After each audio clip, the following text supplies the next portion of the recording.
check one.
I tamari more ngā atu ki a koutou nei I rungi tēnei.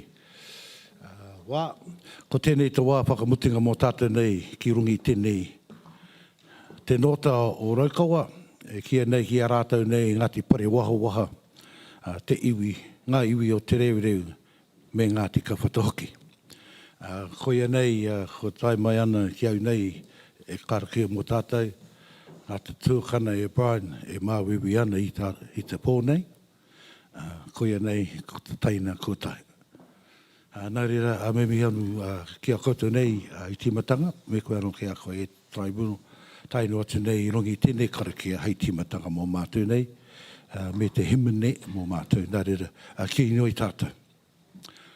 Kōreri te pō, kōreri te hao, hei tūria ki ta matahau no tū. Tū te wini, tū te wana, tū te wehi, tū hikitia, tū hapa e ngia, tū whakaputa ki te whai au ki te ao mārama, kia tūturi o whiti whakamaua kia tīnā, haumi e hui e. Nā rere tatua kaharo toro mai ta kaharingi a mātou ka tai mai kai rungi I tēnei kōrero kaupapa. Ki tēnei rohe tātou ki Ngāti Kaupata ki ngā iwi o te reo, kia nei ki roto I tēnei tribunal. Ko koe ana hei whakakaha, ko koe ana hei whakarangatira nei a mātou nei I rungi I tēnei kōrero kaupapa, e koro motu hake mō mātou nei, nā u te tiahotanga mō mātou nei, hoki tō mātou, are ki Āmene. Kia ora.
Kahuri na mihi ki a koutou I tai mai nei. This morning we have a special moment. All those that have brought taonga, which are our whānau, our photos here, are going to give a wee kōrero, who they are and what they mean to them. So I'm going to pass the mic first to Auntie Lorraine Simeon, who's going to give a kōrero to the photos that she brought to the tribunal. Nā mihi. Tēnā tātou katoa, mōrena.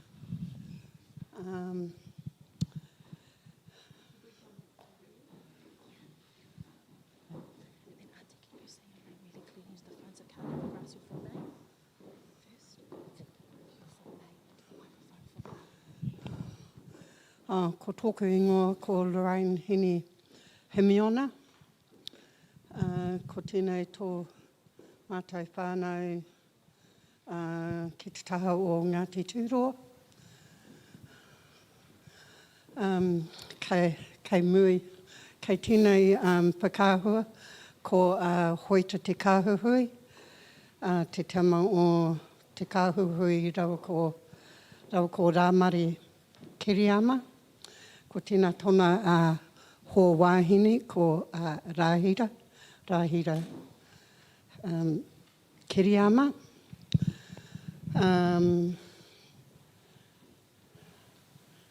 They had 3 daughters. One was Metapere, and in this photo, the wedding photo here, is their descendants on the Drummond Metapere side. And this was another daughter, Marara Himiona. And the other one was Wairo, but I don't have a photo of her here. And their sons, they're in this wedding photo here. These two, one is Akuhata, married to a Taiti, Anikapina Taiti. Oh, here it is here, sorry. That's Akuhata there. And the other son is Tioniroa Iwakatia Himiona, who was my dad's father. And along here we have Ngā Winaka Tioni Himiona.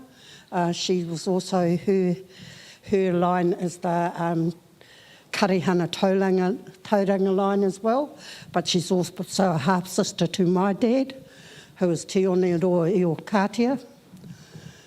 And Te Kahuhui Himiona, those two there are brothers.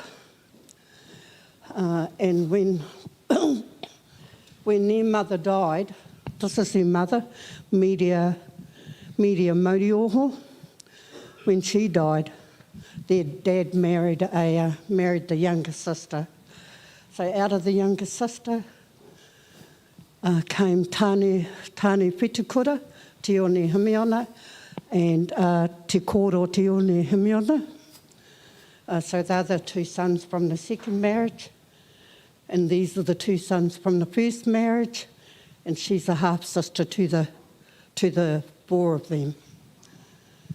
And our Waikato side comes from, this is Te Eringa Komini Manuahura, who was the mother of my dad's mother, who was Media Morioho. So kōrā te kaupapa.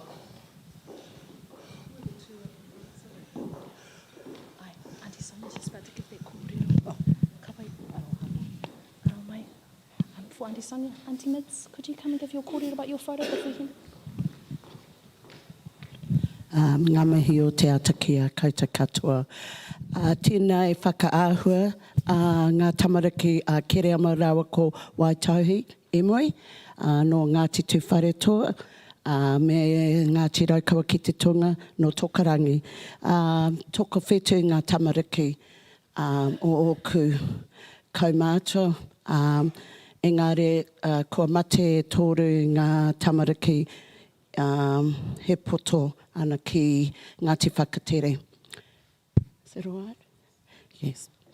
And the photo was taken at Ngāti Pare Wahawaha, one of our first family reunions.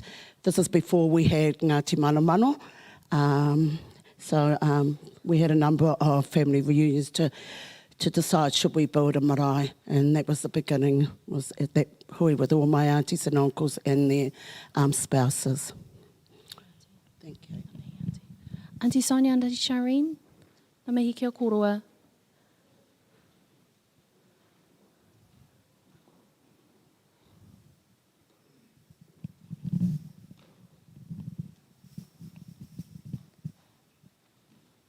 And just full name into the mic, Auntie, for Carly, please. Ngā mihi kia koutou, I tino pā. I want to just talk about our kuia. Shireen Viles. I talk about the kuia up the top there.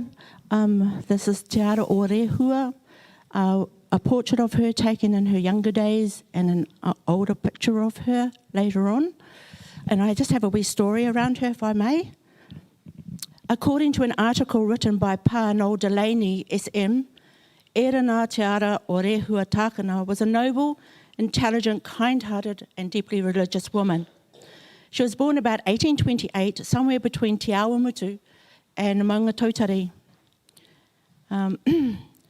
and later travelled with members of her whānau south towards Otaki. Around the 1860s, Te Ara o Rehua became an outspoken advocate for her people of Ngāti Kauwhata in this area over issues pertaining to land. Alexander MacDonald had assisted Te Ara, and you know the narrative surrounding his arrest and subsequent imprisonment. In addition to the land and monies given to his family, Te Ara o Rehua also bestowed on him a beautifully handcrafted korowai huruhuru, which is housed in Christchurch's Canterbury Museum. A large portrait of her was damaged, and with funds raised, the painting was transported under the watchful gaze of the Auckland City Art Gallery's conservator, Sarah Hillary, for restoration. Sarah Hillary, of course, is the daughter of the late Sir Edmund Hillary. Months later, Te Ara's portrait was returned to Kauwhata Marae, where she hangs in the whare tupuna.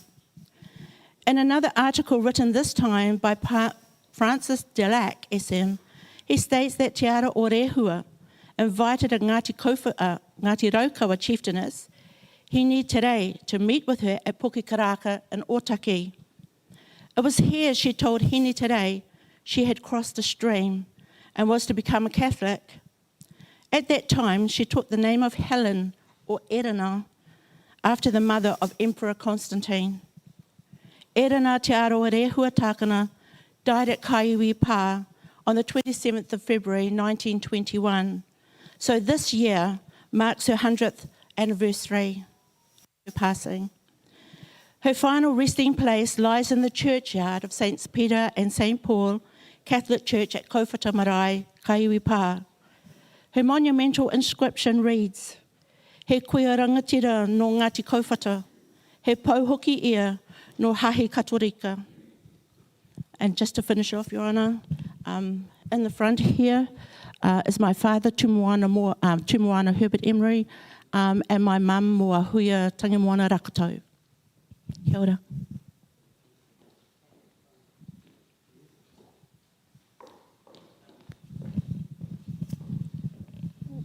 And could the owner of the korowai please give a kōrero? Nāwai? Oh, Nanny Mary. You can stay right there, Nanny Mary. Do you want to talk about the korowai? Oh, my korowai? Not really, dear, because it was made first. Okay. Ka pai, the korowai is a beautiful one from Nanny Mary Sanson's whānau. Mary Sanson. Ana mai kia koutou. Kia ora.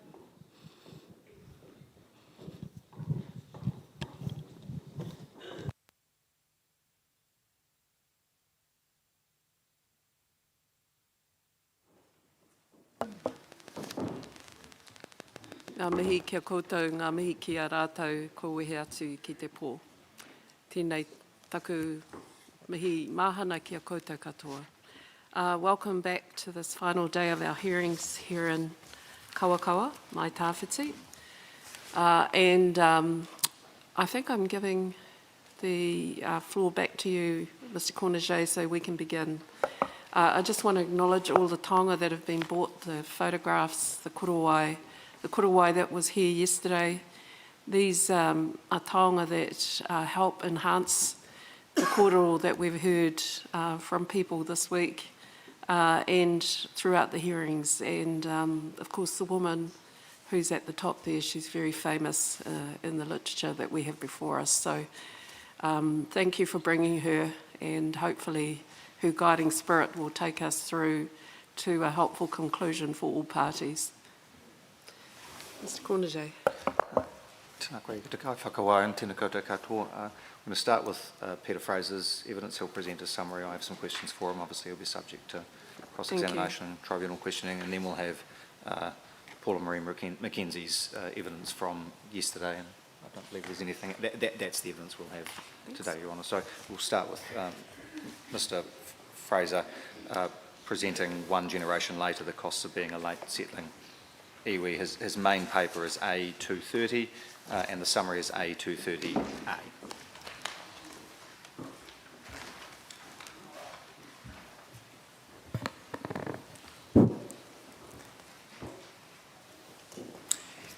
Ina rangatira, tēnā koutou, tēnā koutou, tēnā tātou katoa. Ina whānau, tēnā koutou, tēnā koutou, tēnā koutou katoa. Ina tūpuna, haere, haere, haere.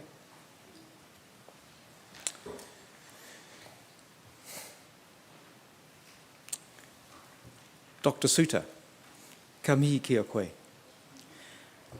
My mother wanted me to pass on to you that she loves your book on the Pioneer Māori Battalion.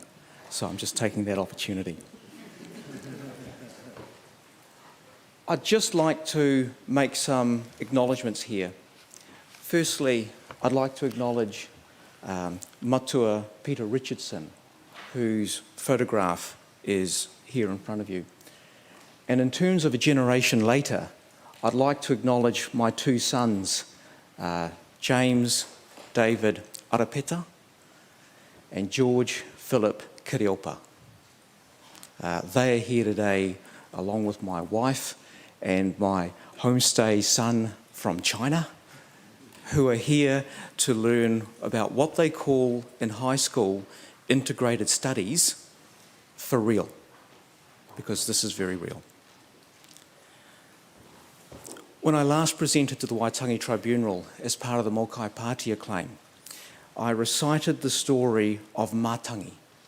Now, Mātangi is an ancestor who came, and the story is that he stood on top of the Tararua Ranges and he saw this enormous flock of tui.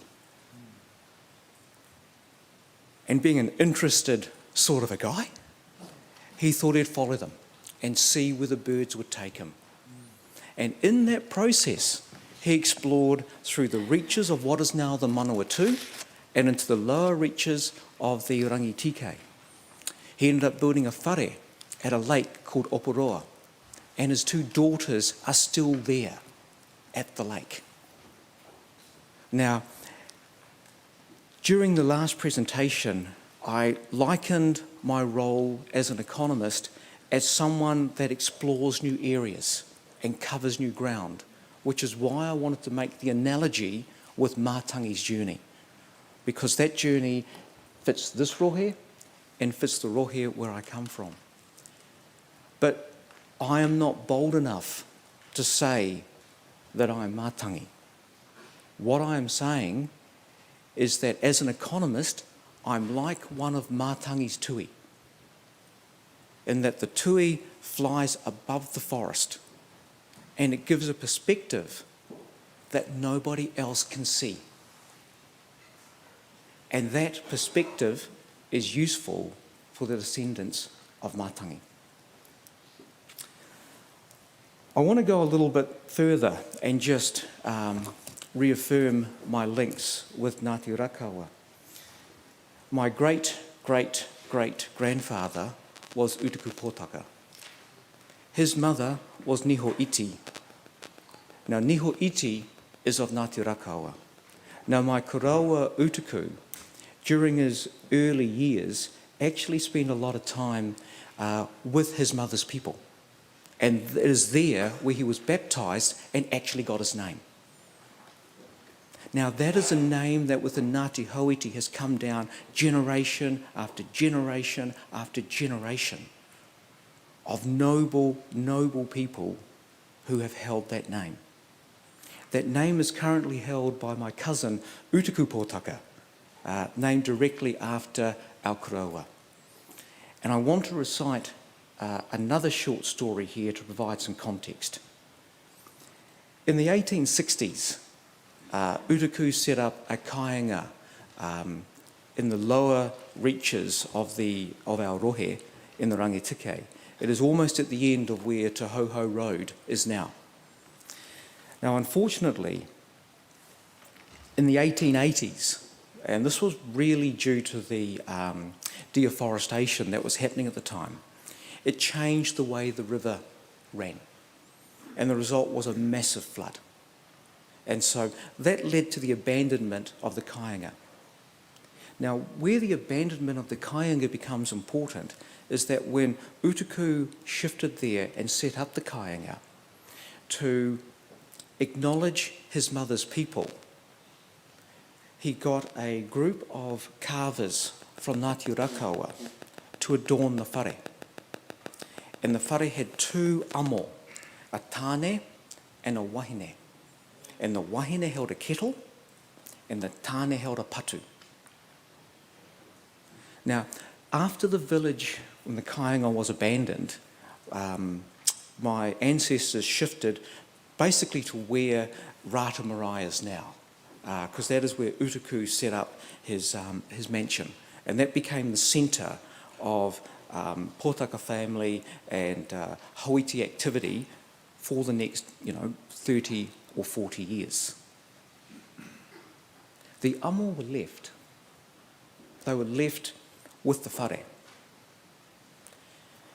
Now, over the years, the whare fell down and the amo were left on the ground. And they were abandoned and they were on their own. The story goes that a farmer found them, which in hindsight we should be thankful for, because he could have just used them for firewood, but he didn't. He sold them. A number of years later, they ended up in Whanganuiatara, in Otare, where in a stately house, a family had built a gazebo, and my tupuna were put in the gazebo. And they were there for many years. As what happens with land, that land was subdivided. And as part of the subdivision process, the architects who saw the two amo, they kind of quite liked them. So they said, we'd kind of quite like them. So as part exchange for their services, the amo were then given to these two architects. And then they disappeared. We knew of them, we knew they were out there, and we didn't know where. Now, I see this process as symbolic of the decline of rangatiratanga of Ngāti Hauiti, and more broadly, the decline of rangatiratanga of Māori.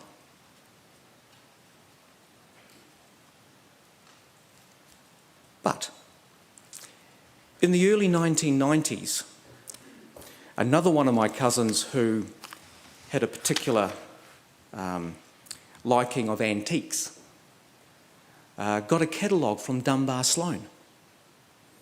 And within the catalogue was a large amo of a female figure holding a kettle. So we'd found our tupuna. My cousin Utuku led a deputation to Wellington And to cut a long story short, we secured her after a financial transaction took place. She is now in Te Manua, in Palmerston North, until such time that we have the ability to bring her home properly. But the tāne remained elusive. Until 1919, again, it's very apt that my cousin Utaku got a phone call literally out of the blue. He was in a meeting at the time with TPK, and they're pretty important people, so he didn't pick up the phone call. But then the phone rang another 5 times in the next 4 minutes. So he knew this was something quite important. And he was quite worried because normally when the phone rings on that basis, it's not good news. So he excused himself from the meeting and returned the call. And the thing was, oh, Utaku, I'm down in Tākaka. Oh, okay. What are you doing down there? Oh, look, did you have an ancestor also called Utaku? Yes, I did. Did he ever carve or get a bloody great big amo carved? Because I'm looking at one and it's holding a patu. So we went in Christmas 1919, just before Christmas 1919, we took a deputation down there and brought him back. Now what was also very apt, along the way we stopped at the Rotatai Cemetery in Tākaka, where my grand uncle Louis Hauiti Potaka, or more correctly Dr. Louis Hauiti Potaka, who was the 4th Māori doctor and was the doctor on Admiral Byrd's expedition to the South Pole. That is where he was buried after he took his life on Tākaka Hill because he was about to be disbarred for opening up a service to help the people in opposition to the local doctor. So we now have the 2 amo back, and the wahine and the tāne are now together again. And they're both at Te Manua until time and circumstance means that we can bring them back to Utaku. What I'd like to say, whānau, is that the finding of our tupuna is symbolic of us refinding our tino rangatiratanga. And we know that with them here, our tupuna are with us.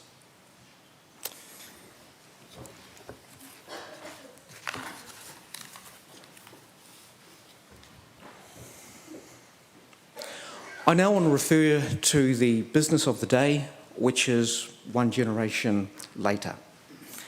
And I'll quickly go through my summary evidence. I apologise. You are so much more expert on many of these issues than I am, but for the necessity of the logical formation of the argument, I do need to go through some of these points. I think it's a really good starting point is if we get to the early 1990s, where we have a burgeoning number of iwi who have substantial evidence behind them regarding Crown breaches of the treaty.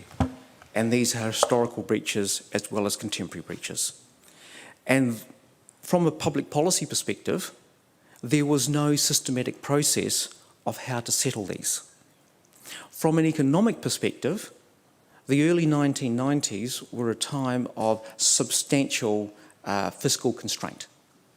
1991 was infamous for the national government's mother of all budgets, which dramatically reduced welfare payments in order to help close the government's budget deficit, which was extensive at the time. So from a public policy perspective, there were two challenges. How do you settle Māori? And how do you not send the country bankrupt? The result was a treaty settlement process based around, with the language of the time, a fiscal envelope of $1 billion. Cutting straight to the chase, it is quite clear that the figure of $1 billion was a political decision. And that's fine. I'm not disputing that. I'm just taking it as, I'm just trying to provide the context. It's important to also note that Māori were Māori were informed of this rather than actually being involved with it. And I think the critical thing about the treaty process is when we've gone back and looked at the papers of the time, it was envisaged as a relatively short process. If we think of the Sea Lord settlement of 1992, and we look at the cabinet papers of the time, they talked about $1 billion, which sounds a lot of money then. It sounds less of amount of money now. If we were to inflation adjust it, in today's money, it's about 1.5, 1.6 billion. So that just gives an order of magnitude. But it was seen as a relatively short process. And that is evidenced by a number of factors. Firstly, to make it affordable, it wasn't $1 billion up front.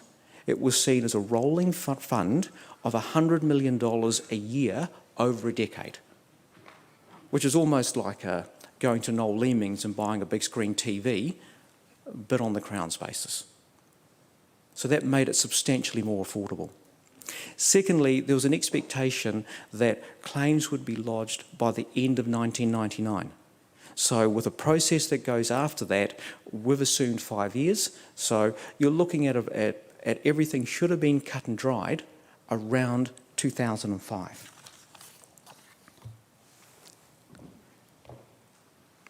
Now, in terms of the treaty settlement process, there are three distinct but closely related financial decisions. The first one was establishing the overall value. Secondly, the decision to, right from the get-go, include the cost of the 1992 fisheries settlement as the first charge against what was then called the fiscal envelope. And then thirdly, was determining the size and comparability of the Waikato Tainui claim of 1995 and the Ngāi Tahu settlement of 1998. And I just want to very, very quickly make some points or further points about those three. Firstly, and as I've already mentioned, establishing the size of the overall package was a political decision. It bore no relationship to any actual loss of land, loss of opportunity, anything like that. It was just seen as a figure that was acceptable and was, to be quite blunt, doable. The Sea Lords deal was $170 million. So if you've got $1 billion there to start with and the first charge against it is $170 million, then immediately you're down to 830 straight away. Now, the reason that including the Sea Lords settlement was important is because it starts to establish what becomes relativities when we then look at the settlements of Ngāi Tahu and Tainui. Now, because the Sea Lords settlement was a pan-iwi, pan-Māori deal, And it was also one of these extinguishment deals that you get 170 million and therefore you lose all of, that's all of your commercial rights done and dusted forever. That's a big precedent. It's a huge precedent. And I would argue it would be extremely difficult for any individual iwi to have a settlement out of the same fund which was larger than the settlement for all Māori, for all time. So what that logically gets us to a point is the maximum that Waikato Tainui and Ngāi Tahu could have got is 170. It's therefore not surprising that they actually settled for and got 170, because that was the maximum they could have got. And they aren't silly. They aren't going to want less than that.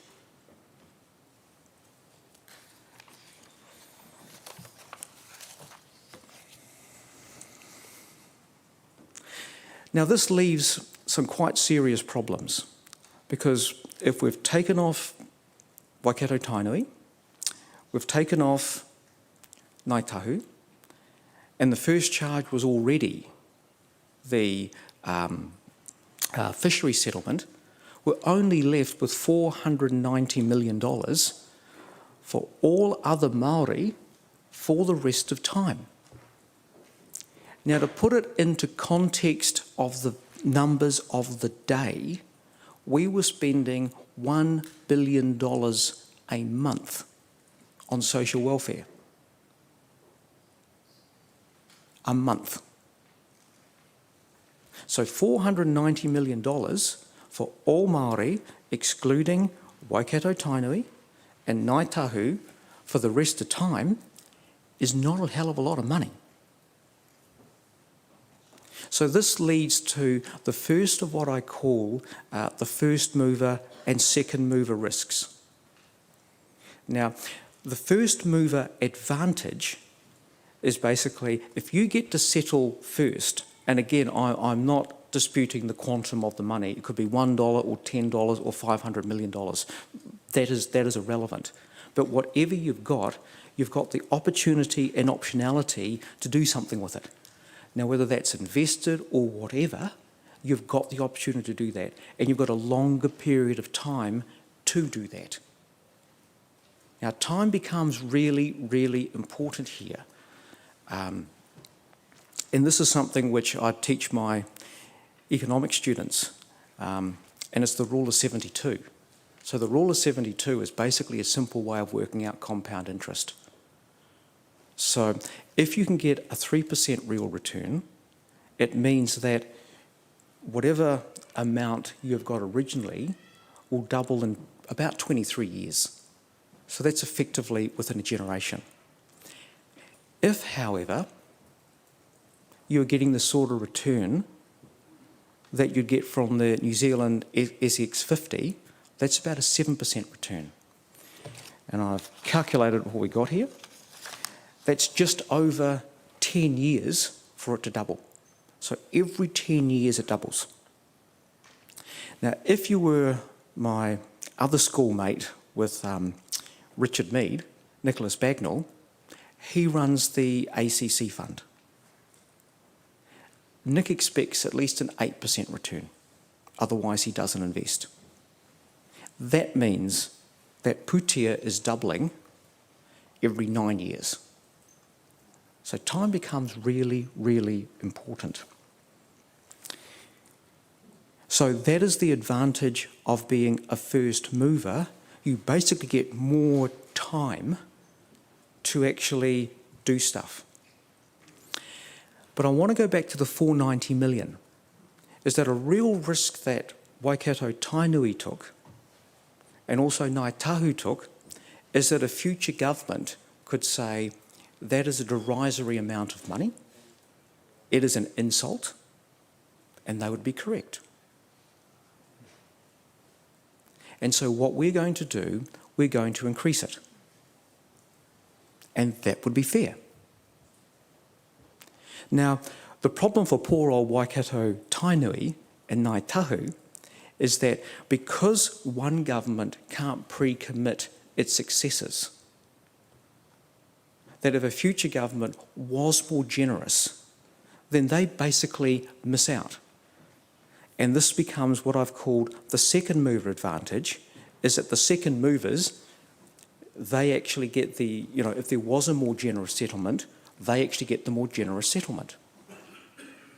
Now, this risk was actually managed, and it was managed through the ratchet clause, where effectively there's a calculation that's around this, but the gist of it is that Waikato Tainui and Ngāi Tahu get 17% and 16.3% of whatever the total settlement quantum is that's adjusted for $1994.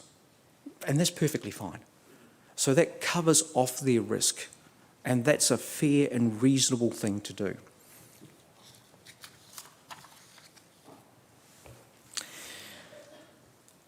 But rather than being a relatively short process of a decade or so, it's turned into a very long process.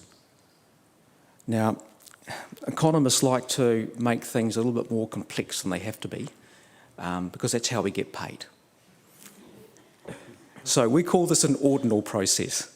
So it basically means some people are at the beginning and some people are at the end. But we like to use a flash word like that.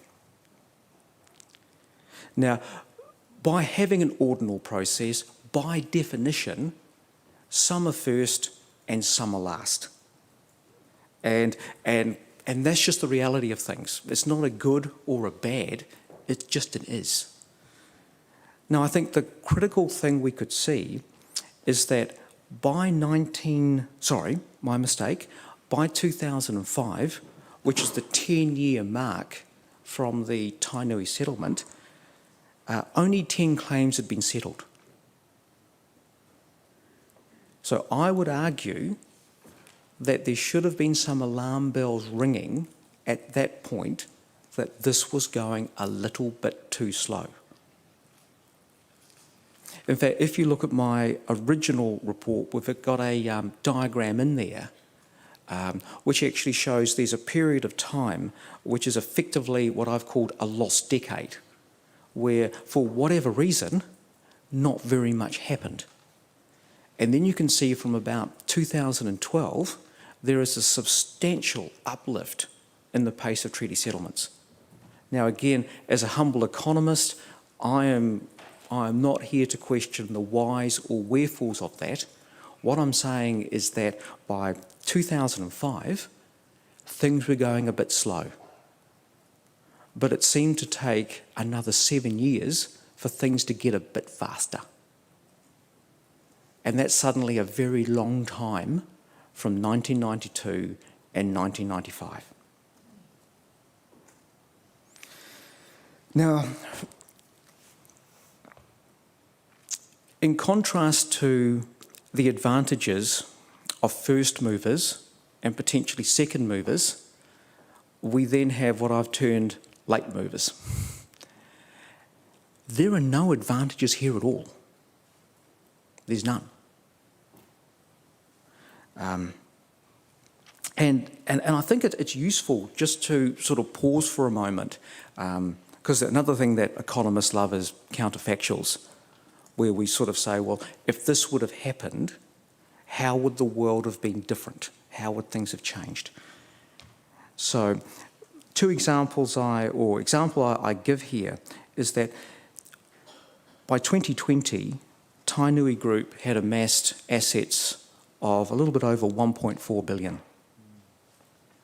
And that's fantastic. That's absolutely fantastic.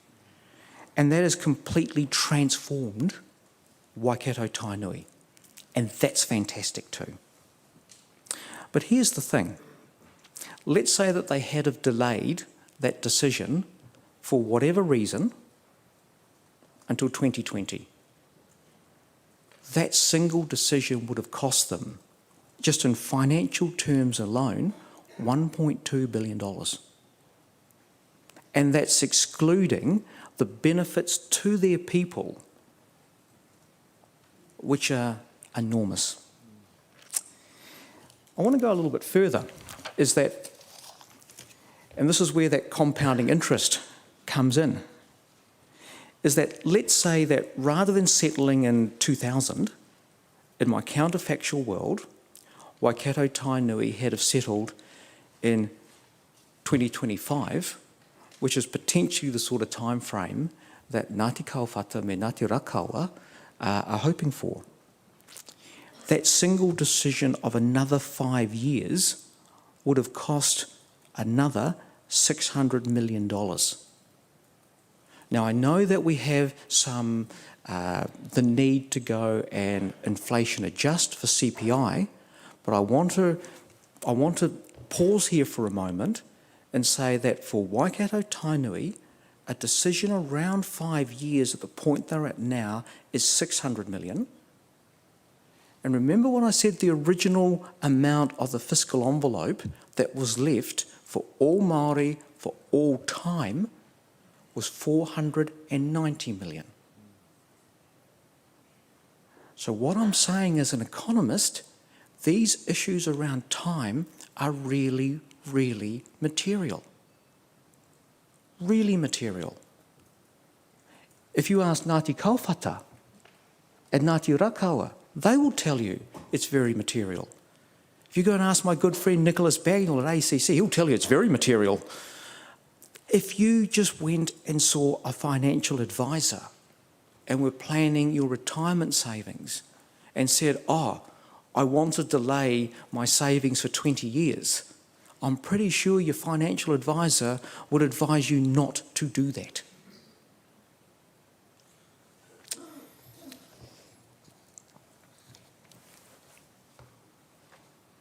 So what do we do about this? I'd argue at the moment we've got an inequitable and unfair situation that never should have arisen, but it has. So what we need to deal with is the but it has.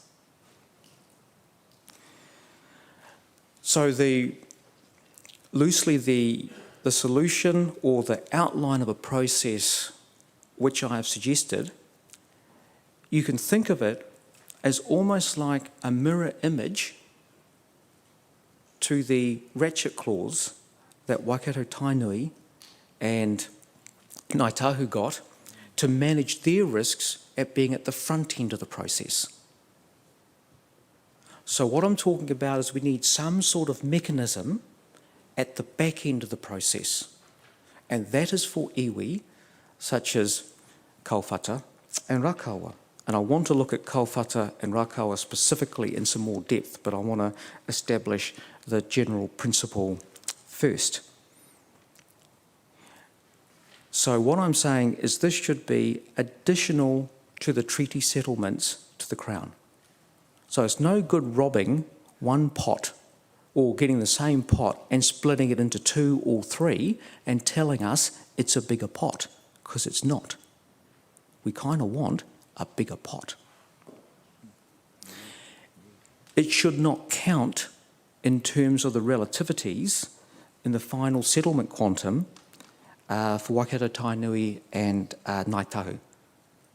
The same way that their relativity clauses don't reset everything else, I see no reason why this process should reset everything else.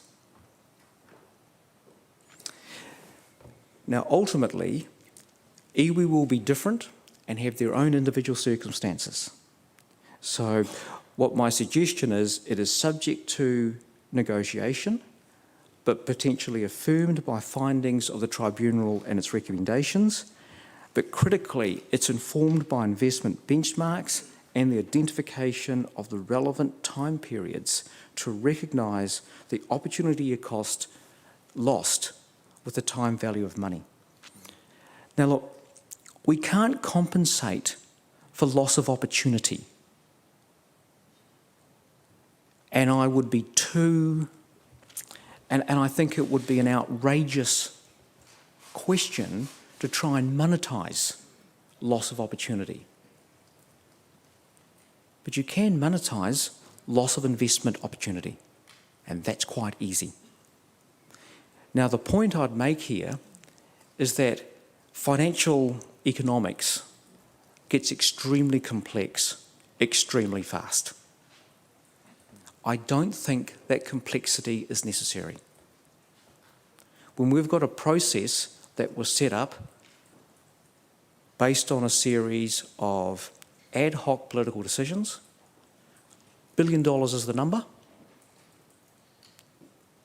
Sea Lords is the first call, Sea Lords is 170, Tā Tiffany, Tā Bob, best you're going to get is 170, and the rest of you get the balance. Now, when that is the level of analytics, I don't think we need huge amounts of analytics here. It's actually quite simple. And I don't think we need to overcomplicate the process.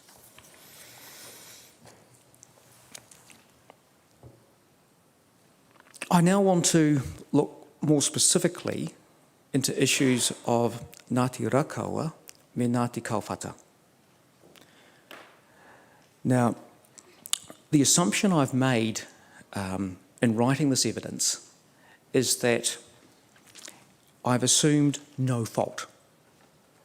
And the reason is I'm an economist, not a lawyer, and so it's outside my level of professional expertise to assign fault. I'm sure Mr. Rogers will do a very good job in that, but I'll leave that to him. So what I've just assumed is that we've got an ordinal process and that Ngāti Kauwhata and Ngāti Raukawa are at the end of that process. So that's just simply a statement of fact. I don't think that's terribly controversial. Now, when we start to look at the specifics of Ngāti Raukawa and Ngāti Kauwhata, a particular issue that they have is the extreme loss of landlessness, or the extreme state of landlessness. Now again, as an economist, I don't have a view on that. I just take that as given.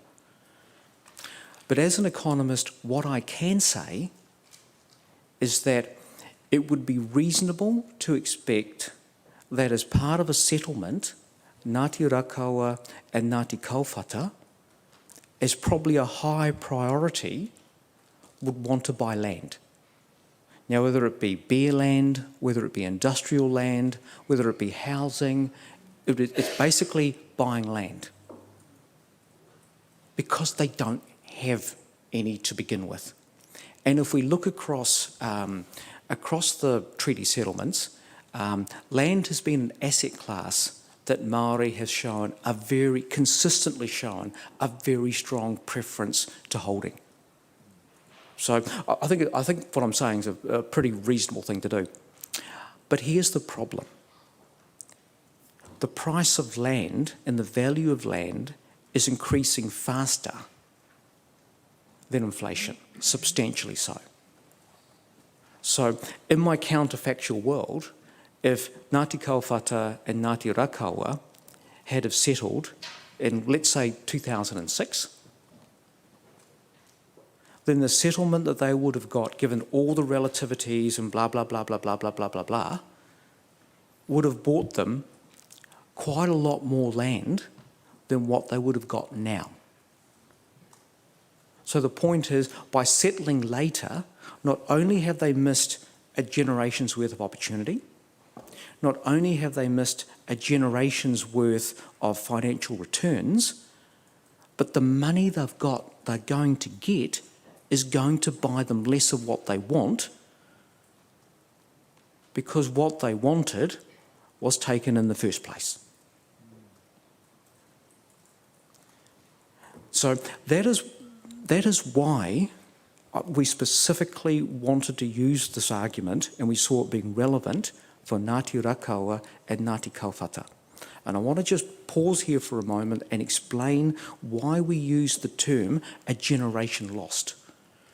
As I put in my main evidence, a number of years ago, I was commissioned by Ngāti Kauwhata to provide expert evidence in a case that AFCO was appealing regarding the time of discharge rights into the Aurora River.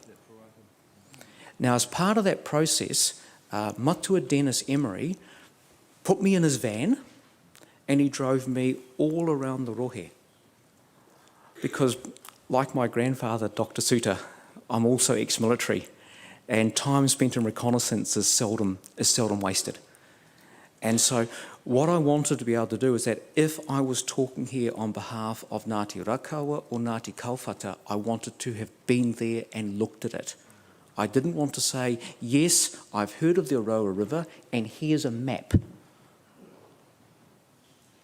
But Matua Dennis took me to the places where the waihi tapu were.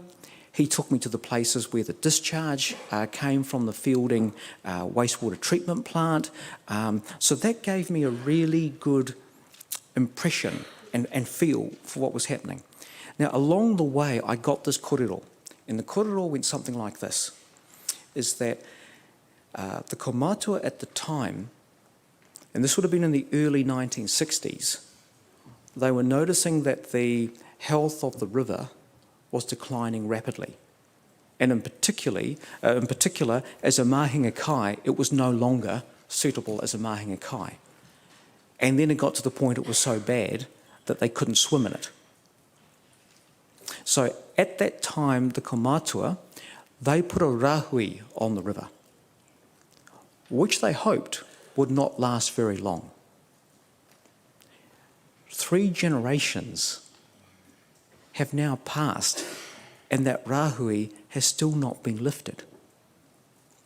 Now, what Matua Dennis explained to me is that all the kaumātua at the time that made that decision to put the rahui there are all gone. And the children at the time that were swimming in the river but then were stopped because of the rahui, they are now kaumātua in their own right, because so much time has passed. And what he then explained to me, why this was important, is that they wanted this settled now. From memory, there's a common catchment date of 2028, and they basically wanted AFCO sorted out by 2028. Because the idea was they didn't want to pass their māmai on to another generation. So when Tai Hakure approached me and said, look, Peter, is there an argument here around time with respect to the settling timeframes of Ngāti Kauwhata me Ngāti Raukawa? As an economist, I said, absolutely. Time value of money, this is not very hard. But as a Māori, what I remembered was Matua Dennis's kōrero about how they didn't want to have another generation facing this. So it was very much that concept around another generation that ended up focusing the direction of the work that I've done and is reflected in its title. I'd like to, you've been extremely patient and I thank you for that.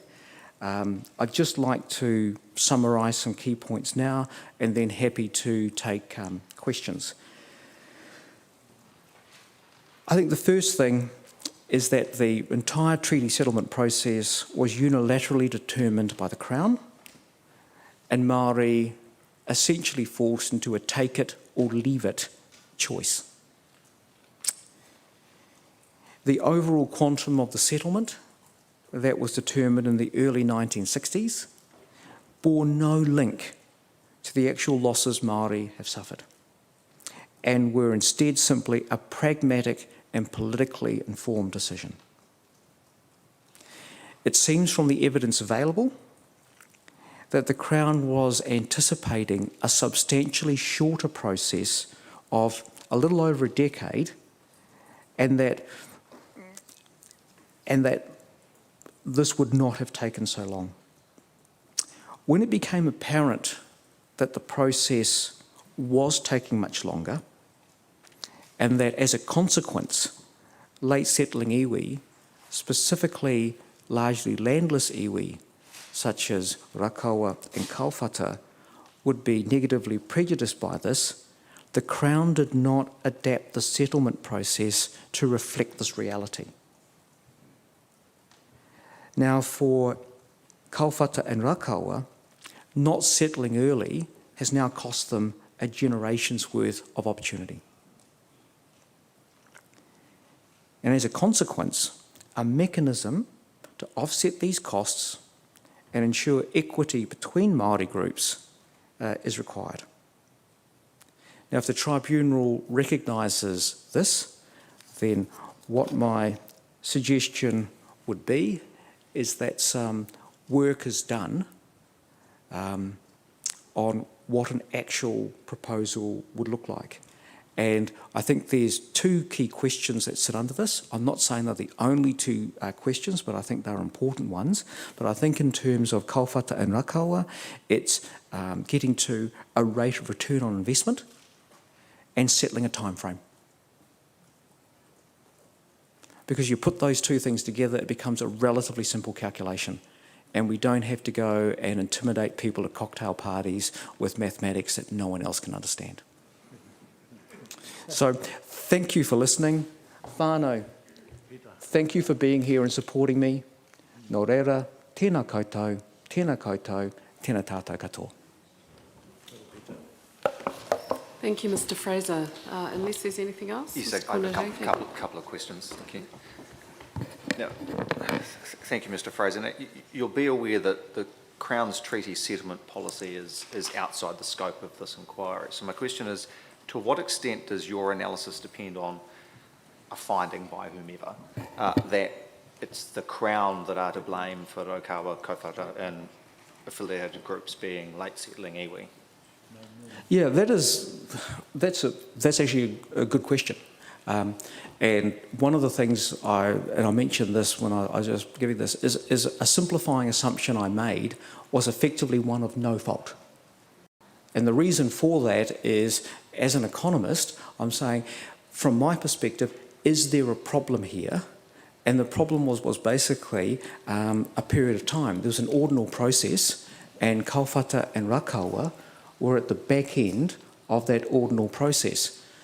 Now, why they're at the back end of the process, I don't know as an economist, and I don't need to know. I don't see that as being important. What I did mention is I didn't want to see this taking more time, and we have a situation where Raukawa or Kaiwhata had to somehow prove blame. So I didn't see that as being particularly helpful.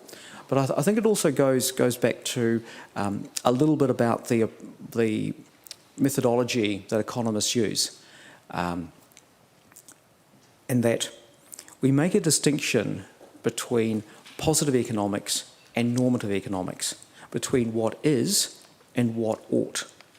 And on that basis, and I'm being quite careful here because I'm not trying to argue that the findings of economists are value-free, because they're not. But what we try and do with that distinction is try and be amoral rather than immoral or moralise. So what I'm trying to say is we just look at what it is. Okay, something could have happened then, but it's not going to happen to then. There's that in between. That's measured in years. What does an economist say about that? I say that's important.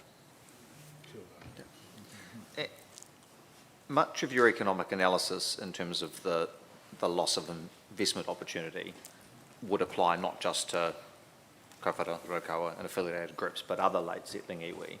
What of your work is specific to Kaiwhata and Raukawa? In public policy, and economics is not divorced from this, is that there can be precedent value, or decisions will often inform other decisions. I mean, that's just That's just the way things are. We don't live in a hermetically sealed vacuum. I think the critical thing in this case is whether it has other broader implications or not. In my view, that's a second-order issue. The primary issue was having a largely landless iwi that was at the tail end of a process that's gone on too long.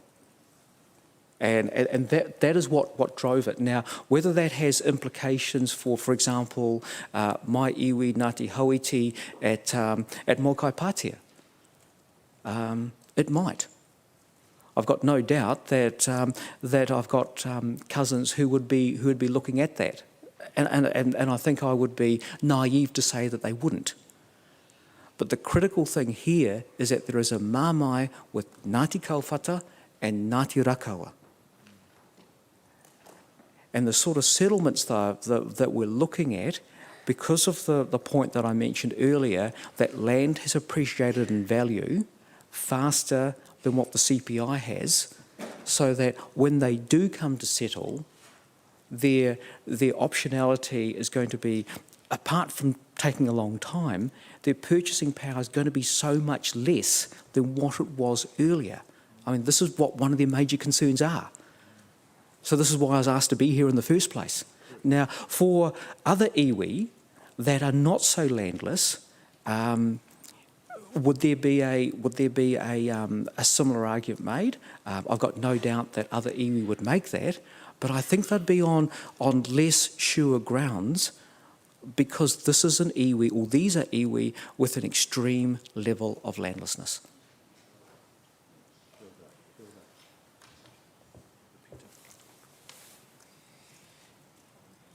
Thank you, Ron. Those are my follow-up questions. Thank you.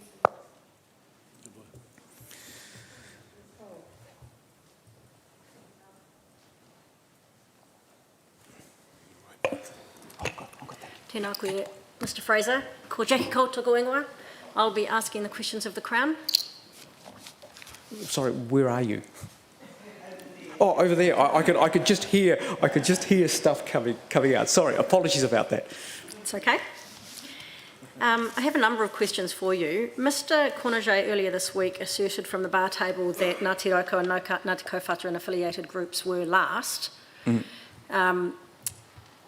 You note at paragraph 23 of your summary that there are more than 30 claims that are still unsettled. You're also aware, presumably, that there are other district inquiries still ongoing. Yep. So I put it to you that Ngāti Raukawa and Ngāti Kauwhata and affiliated groups cannot be said to be last either in terms of tribunal inquiry processes nor in terms of settlement negotiations with the Crown. Yep. I mean, I will go further. I have no control over what someone else says, particularly when I wasn't here. But what I do have control is over what I say, and I am here. And what I'm saying is that Ngāti Kauwhata is a late settling iwi, and Ngāti Raukawa is a late settling iwi. And it's an ordinal process that's taken far too long, and they're at the back end of the process. I have not said they were last. And even if they were last or not last, it doesn't matter. They have lost a generation. And dancing on the head of a very, very small pin is demeaning.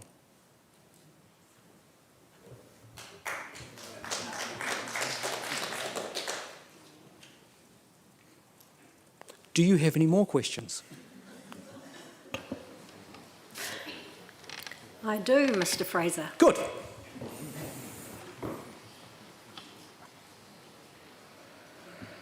Do you accept that what settling groups do with their settlement proceeds is a matter for the settling group, has nothing to do with the Crown? Absolutely. Thank you. Are you aware of the number or proportion of settled groups or non-settled groups who have had acknowledgements from the Crown of being virtually landless, either in the inquiry space or in treaty settlements? No, I haven't, because my evidence was focused on Ngāti Raukawa and Ngāti Kauwhata and was not a general matter of treaty policy. Thank If you. I'd wanted to be a general matter of treaty policy, I would have looked at that. Thank you. What research have you done on treaty settlements generally? I'm sorry, I missed that. Treaty settlements generally. What research have you done on treaty settlements generally? I've presented economic evidence on behalf of my own iwi, Yes. and that is what I've done. And this evidence here. Thank you. Have you, and as part of your research for this paper, undertaken any research into whether the Crown accounts for the time value of money in its settlements?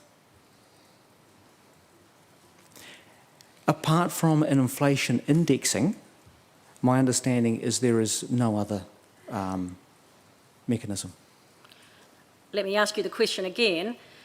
Through the research that you have done for the purposes of preparing this paper, have you undertaken any research into whether the Crown accounts for the time value of money in its treaty settlements? No. Thank you. Has your research indicated that Crown redress offers have become higher over time, with the later settlements having the benefit of higher benchmarks than earlier ones? Yes, I do understand that. Thank you.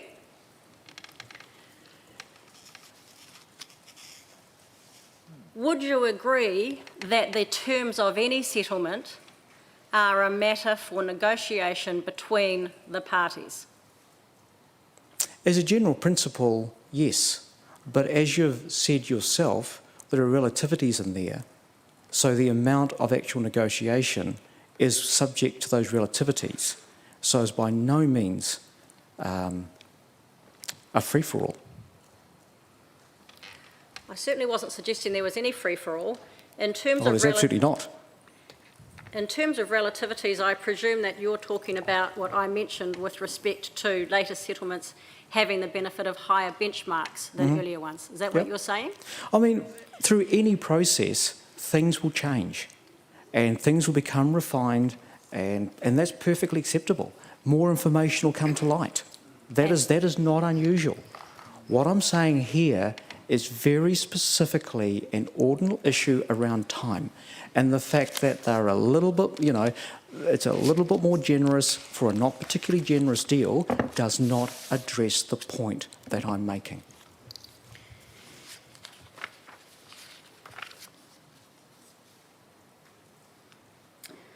Are you asserting that the treaty settlement process is a contemporary breach of the treaty?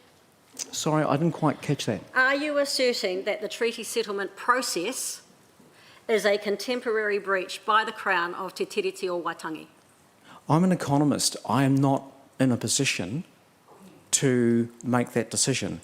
No, But I'm as asking I said earlier, I'm pretty sure Mr. Rogers will have a view on that matter. I'm asking you as the witness, are you asserting that the treaty settlement process is a contemporary breach of Te Tiriti by the Crown? And I'm saying, as an expert witness in economics, I am not able to answer that. Okay, thank you.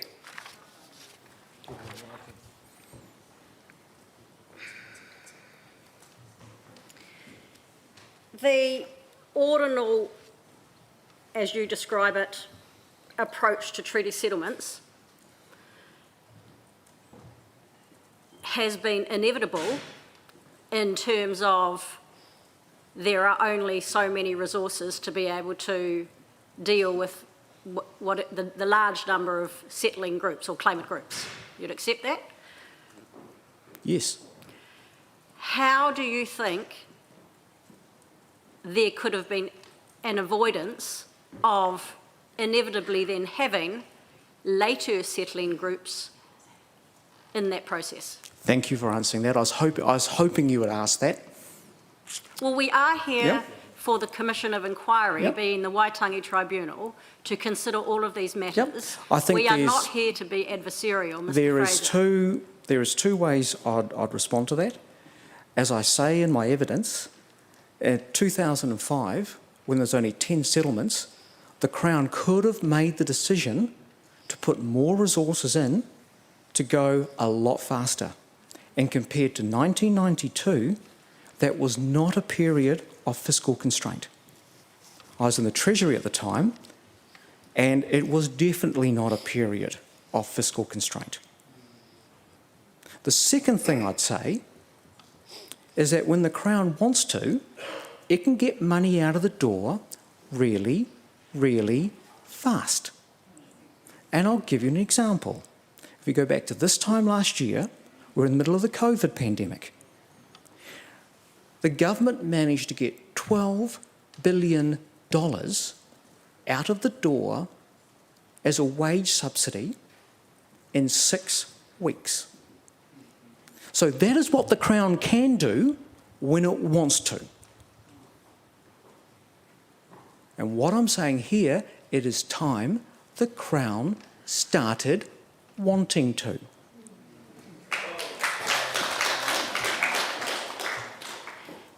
As part of the research that you undertook for the purposes of your paper, did you research whether there have been communications between Ngāti Raukawa, Ngāti Kōwhata and or affiliated groups and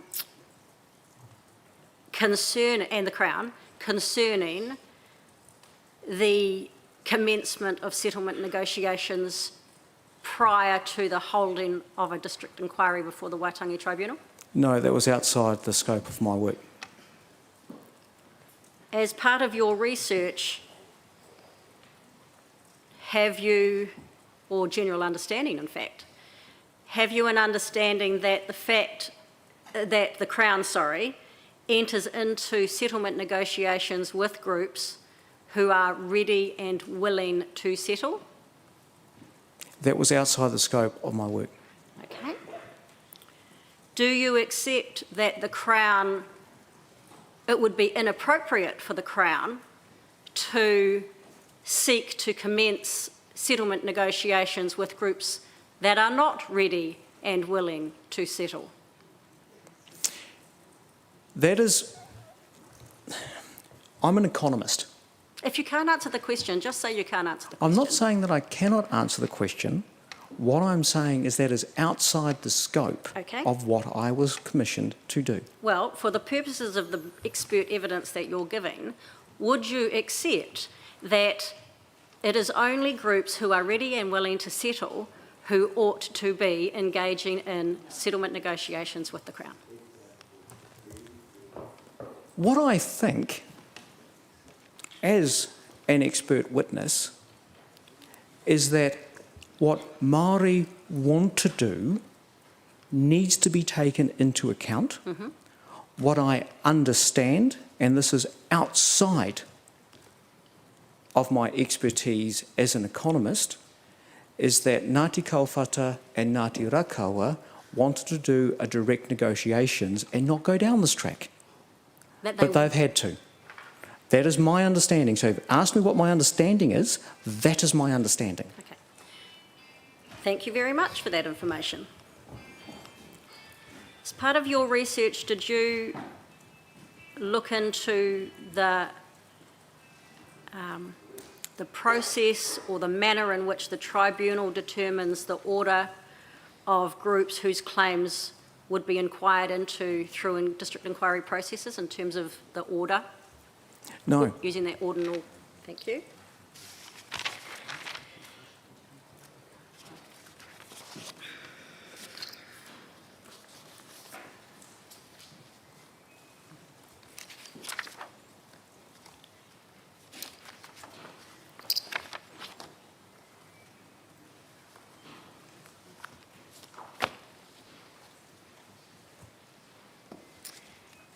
Paragraph 52 of your main paper refers to or says that the key decision for this tribunal is whether some type of adjustment mechanism for late settling iwi that recognises investment income unearned due to the elongated nature of the settlement process is warranted, rather than how such a figure can be calculated.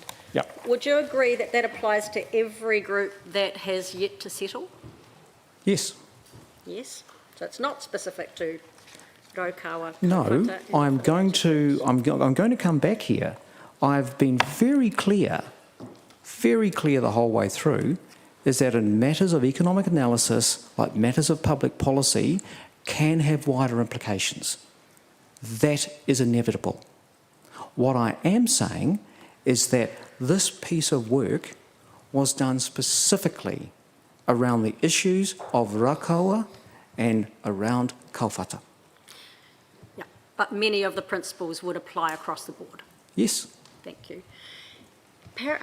Issue 5 in your paper is identifying the wait period. And you talk about it being critical in terms of defining the investment period foregone. Mm-hmm. If a group is not ready to enter into settlement negotiations, say in 2006, Yeah. but it now is, for whatever reason, Yep. do you, as an economist, consider it is equitable for the other negotiating party, namely the Crown in this instance, to have to bear the cost of the wait period? Absolutely. It's the Crown's damn process. Look, you seem to be saying, I mean, if iwi aren't ready, we are talking about a group that was made landless in the 1860s. They have suffered deprivation for 140, 150 years because of that. Mm-hmm. And then you come and say, oh, we've unilaterally decided how much you're going to get. We've unilaterally decided the process. We have unilaterally decided the benchmarks. And by the way, you're not ready, and that's your fault. And that is purposely. You said that this was not adversarial and it's as an inquiry. That is purposely why, in my evidence, I worked on the assumption of no fault. Because it's a simple reality is for whatever the goddamn reason is. Kauwhata and Raukawa have waited too long. And that has cost them. It's that simple. Through your research, can you tell the tribunal whether Ngāti Raukawa, Ngāti Kauwhata and or affiliated groups were ready to enter into settlement negotiations back in 2006? I've already said that that was outside of the scope and as far as I'm concerned is irrelevant to the argument because it is a Crown process. I mean, you know, with the wage subsidy, you know, all you had to do was give an IRD number of a company, an IRD number of your employee, and go to an online form and money turned in your bank account within 48 hours. So it's the Crown that determines whether Māori are ready. It's the Crown that makes Māori jump through hoops. And then it's the Crown that blames Māori for not jumping through your damn hoops. Thank you, Mr Fraser. The Crown has no further questions. Thank you, Ma'am. Thank you, Dr Grant.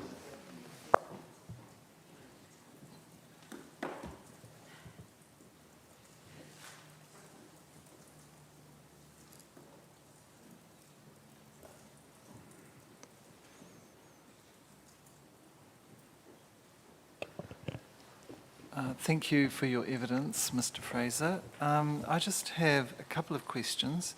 First relates to that paragraph 52 that the Crown took you to. Is that 52? Yes, I'm just going there now. Where you state that the key decision for the tribunal is whether some type of adjustment mechanism for late settling iwi is required. I just wonder what kind of things did you have in mind there? What kind of late adjustment mechanism did you have in mind? Thank you for your question. As I mentioned earlier, what I saw in terms of process was effectively a mirror image to the ratchet clause that's at the front end of the process. So that, now, why the mechanism for calculating it is quite different, I saw the need for some sort of symmetry to manage issues at the front versus issues at the back. Now, in terms of the mechanism, and again, I don't see this as needing to be overly complex. It's simply a period of time. There is a rate of return on an annual basis that is then calculated over that period of time. Now, as a humble economist, we see things quite simply. I'm sure that if we went through a process, there'd be more issues that would come out with that. But this is why I sort of saw in terms of what would it look like. The two key issues I brought up was determining the time process, the time period, and determining the rate of return. I mean, there's bound to be others, but to me, they are the fundamentals. If you cannot agree on those two, you don't have a process. So, you are, as you've said, an economist, and so you've focused on money, Yep. as economists do. But the treaty settlement and process and the way it's evolved has made things available to later settling iwi that weren't available to earlier ones. Yep. And for example, co-governance agreements, the legal personality for the Whanganui River and for the what was previously called Te Urewera National Park. So we are not going to look at this solely through an economic lens. So would you accept that there are other dimensions to consider rather than just the economic one? Yes, absolutely. Absolutely. Thank you. And just finally, paragraph 30. Again, is this in the evidence in main? Yes, sorry, in your main. Okay, yep, no in your problem. main. I'm just going there now. Yes, your main report, paragraph 30.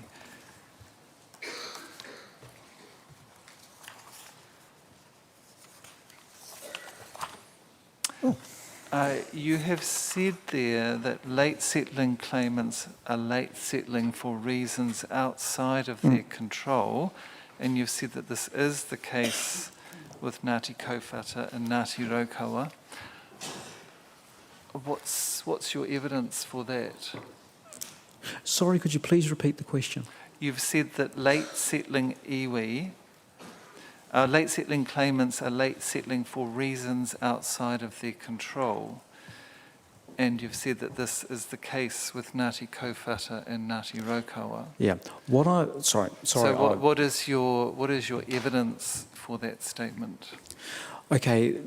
The exact answer is I don't have evidence for that statement.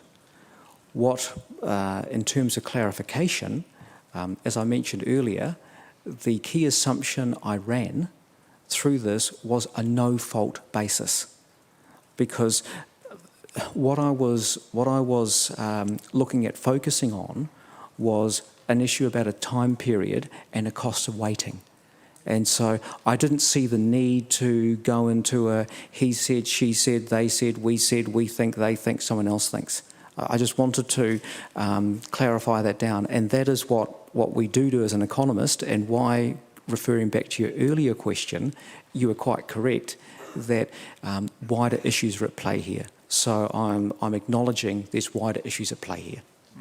So that's not a statement of fact so much as a position that you're taking as an economist. It's what we do is we make assumptions, and a key thing that we need to be is actually really clear about our assumptions. And I could have been tighter with my language, and I acknowledge that. Thank you. And thank you for your presentation. It was very clear, which is not always the case with economists. Or historians, I'll say, for that. Yeah, well. So thank you very much. Thank you, and thank you for listening, and thank you for your questions. Tēnā koe. Tēnā koe. Thank you. I also would like to thank you for your presentation and agree that it was very clear, and that is not an easy thing to do, to take some of these concepts and present them clearly. So I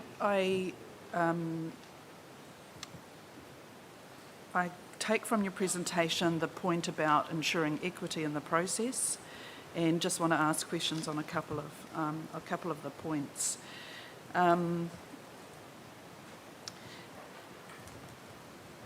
It seems that many iwi faced a choice of going to the tribunal and having a hearings process versus going into direct negotiations with the Crown and settling. And those who chose to settle gave up. There was a cost to them of doing that, in the sense that they gave up the opportunity to have their claims heard in this kind of a process. So it was a difficult choice, I think, for all iwi to make, because either way they had to give up something. And again, that's a Crown process. However, I wonder if we introduce an equitable mechanism now to achieve financial equity, relativity in the settlement process, that it doesn't create a disadvantage really for those early settling iwi, in that they gave up their opportunity to come through a hearing process, and whether we don't have to think about some kind of a factor related to that. A good question, a very good question. And I'd answer it in two ways.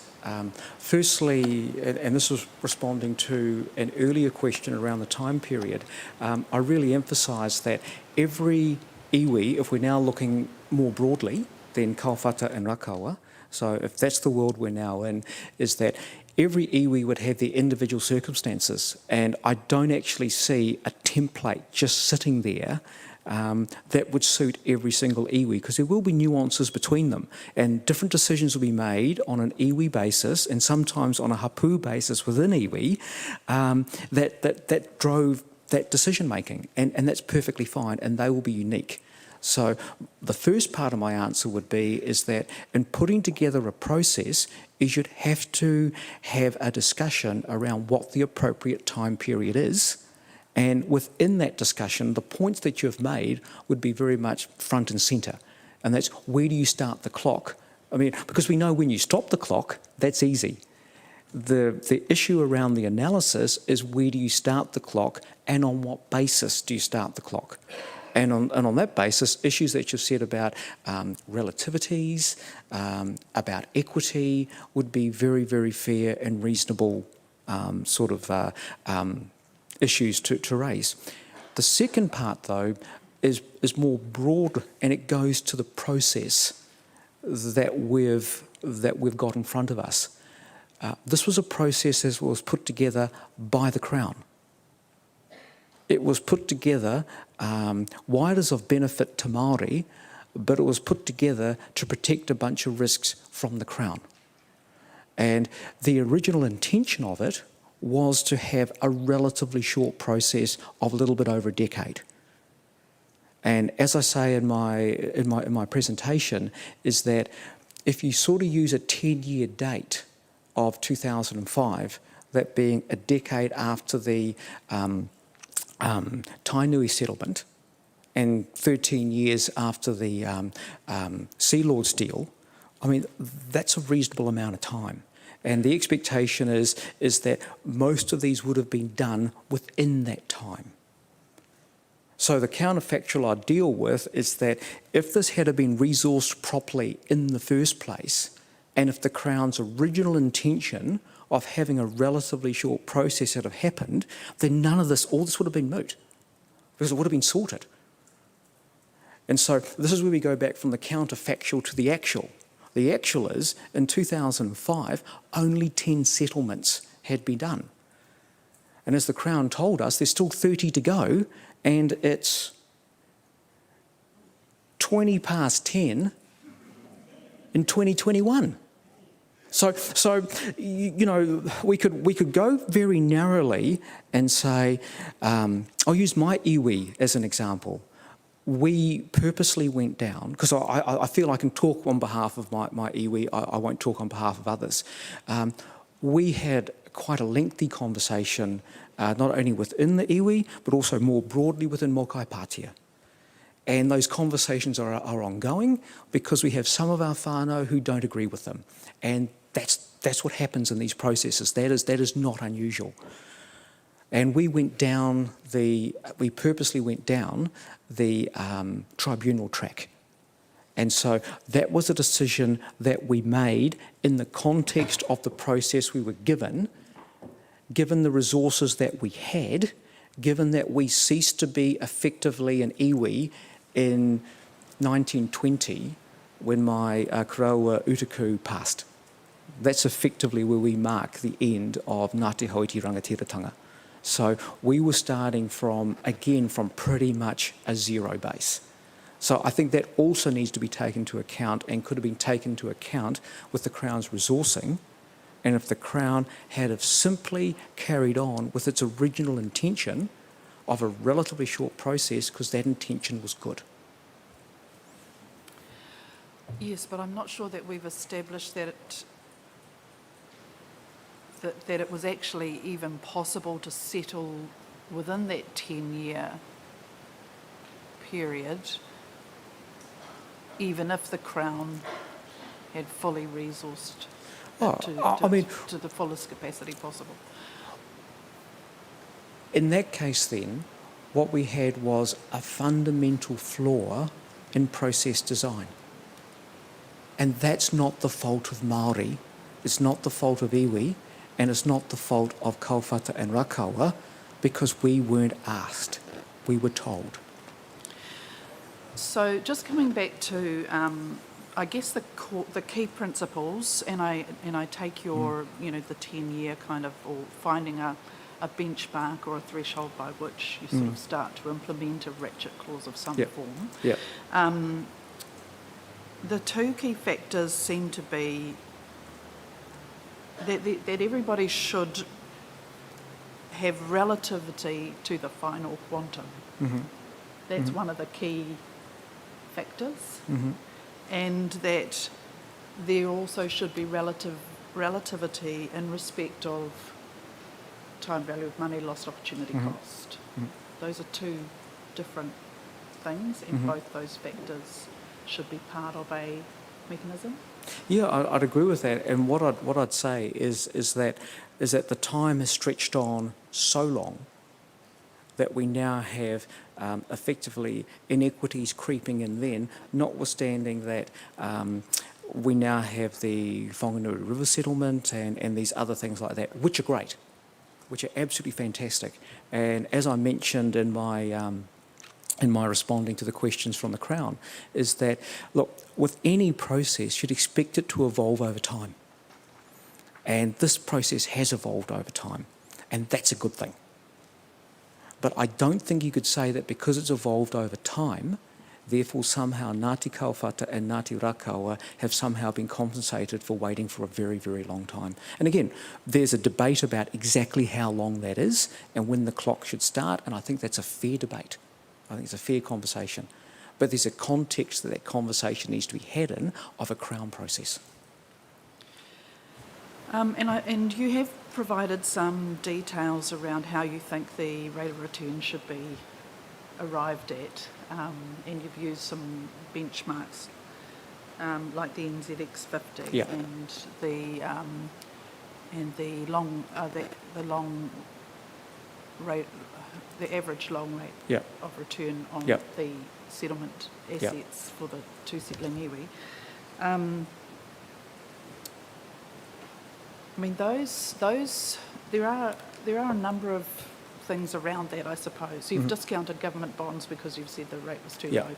I mean, wouldn't you look at a diverse portfolio sort of approach and then think about it in those terms? Because Waikato Tainui, for example, their initial years were quite they lost overall, and then it was some time later that they were able to sort of reverse that and make some really good returns.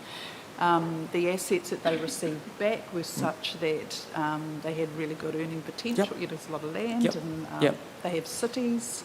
So does Ngāi Tahu. They're these assets that are going to produce great return. Everyone's different, and you've pointed out that Raukawa and Kaupata don't have those kind of land assets sort of in their portfolio, and so I just wonder about your logic in using that and pointing to the NZX 50 and using relativity to those other two. What I'm trying to do is just get some objective benchmarks. So rather than just sort of saying, well, I reckon that if I put Matua Dennis in charge of this, he'll get a 15% rate of return because he's pretty good. I mean, that's, you know, to be credible, what I put in there was basically a zero risk, which was the government bonds. But what we've seen over the last, again, if this had been within the original 10 to 12 year period, government bonds actually performed quite well. Government bonds, I mean, we had a point last year during COVID, for the first time in history, government bonds went negative. People were paying the government to take the money off them. It's unprecedented. Now, they were unprecedented times, but I think it's fair to say that while Māori would take a balanced portfolio view, what has been quite clear is a very strong preference for land and land-based assets. And so this is what I have said, is that I think it's reasonable to say that any sort of settlement, Māori would want land as part of the settlement, or the ability to receive land, such as through the treaty banking, the land banking process, or through just going out and buying some. I mean, I've got cousins at Ngāti Upper who have recently gone and bought a farm. They're planting it in pine trees. I've got other cousins who are somewhat upset about that. But they've got the optionality, and where they're exercising that optionality is with respect to land. So when we bring that back to Kaupata and Raukawa, because their starting point is so far back, because of the historical issues, what I'm saying is, notwithstanding the relativities and all the bits and pieces now, is that whatever they get now, their purchasing power will be less, and that's because simply land's exploded in value relative to other asset classes. Okay, so the relativity mechanism that you're talking about would address that? Look, I don't think any of these address it. I mean, I was at our Ngāti Hauiti Huiatau about 3 weeks ago, and I explained it in this way. I said, the Crown's basically offered a 2 cents on the dollar deal. And I know a lot of you are really angry about the other 98 cents, but that's a conversation for another day. I mean, that argument's gone. So 2 cents is what's on the table. And so in the context of 2 cents, look at the bright side, it's 2 cents more than what we had. So that's important. But the critical thing is, if the Crown's going to give a 2 cent deal, give it quickly. Don't make us wait for a 2 cent deal. That's all we're saying. Yeah, I'm not quite sure that was what I was asking. I'm happy. Please ask again. If I've not landed it, I'm happy to have a second go. I'll just have one more go at it. So that because it could be just my own thinking that's not quite right. But if Waikato Tainu we've got 170 million, 1995-ish, and we wanted to make that a kind of a similar arrangement for Ngāti Kaupata today, then the relativity mechanism that you're alluding to would put that on a kind of an even par in terms of their ability to kind of access land. So if they didn't have that, let's do it in reverse, if they didn't have an equitable relativity mechanism, then their ability to purchase land is severely constrained by that time factor. I think my short answer is yes, and I think my slightly longer answer is no. I'm just trying to, because I don't want to get it wrong a second time.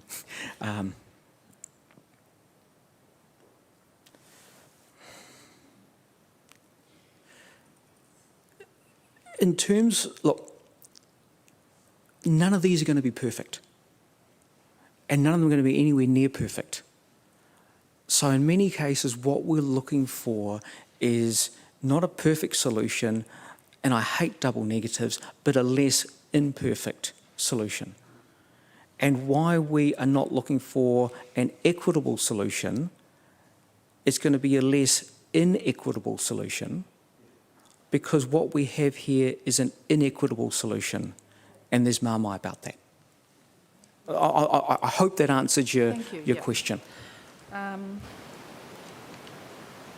think I've finished, but the only other comment I'd make is, and you did refer to it, as that when you looked at those comparisons with Waikato Tainui and Ngāi Tahu, you were comparing to the asset base and the capital growth, and hadn't factored in the dividend payouts that had occurred over that time. Yeah, absolutely. And if you did, it would be Absolutely, because this is where an iwi will have a choice between how much do they basically reinvest versus how much they have for distributions, the same way as a household has a marginal propensity to save and a marginal propensity to spend.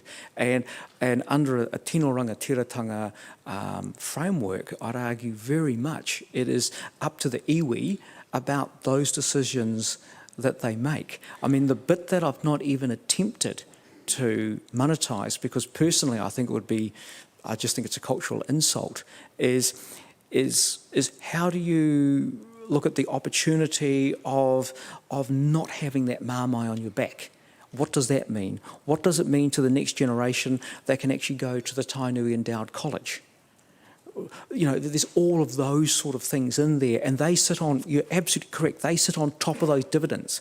I mean, how many marae around Waikato Tainui are now looking beautiful, whereas 30 years ago, they were looking somewhat, thank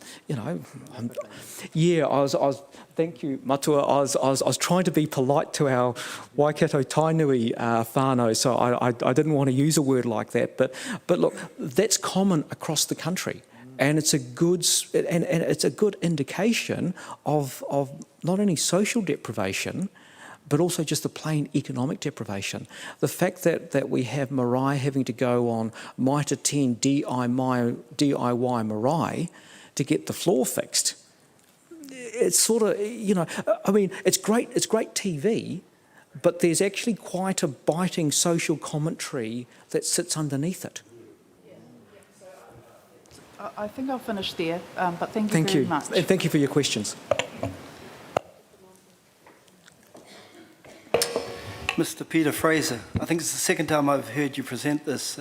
You presented a similar paper on behalf of Mokai Pātea. That is correct, Dr. Sita. But you refined your arguments.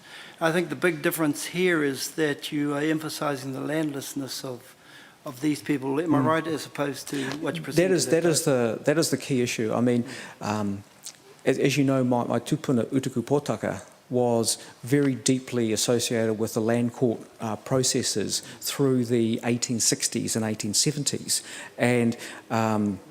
And we were beneficiaries within my own whānau, within the Otamakapua block.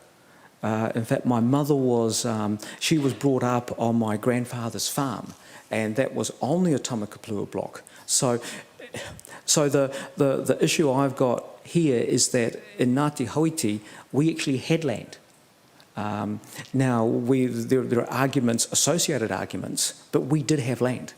And so to run that argument of extreme landlessness just would not have been correct in Mokai Pātea. So if you remember what I looked at then, I said, look, if you think about the way economists look at factors of production, you have land and labour and capital.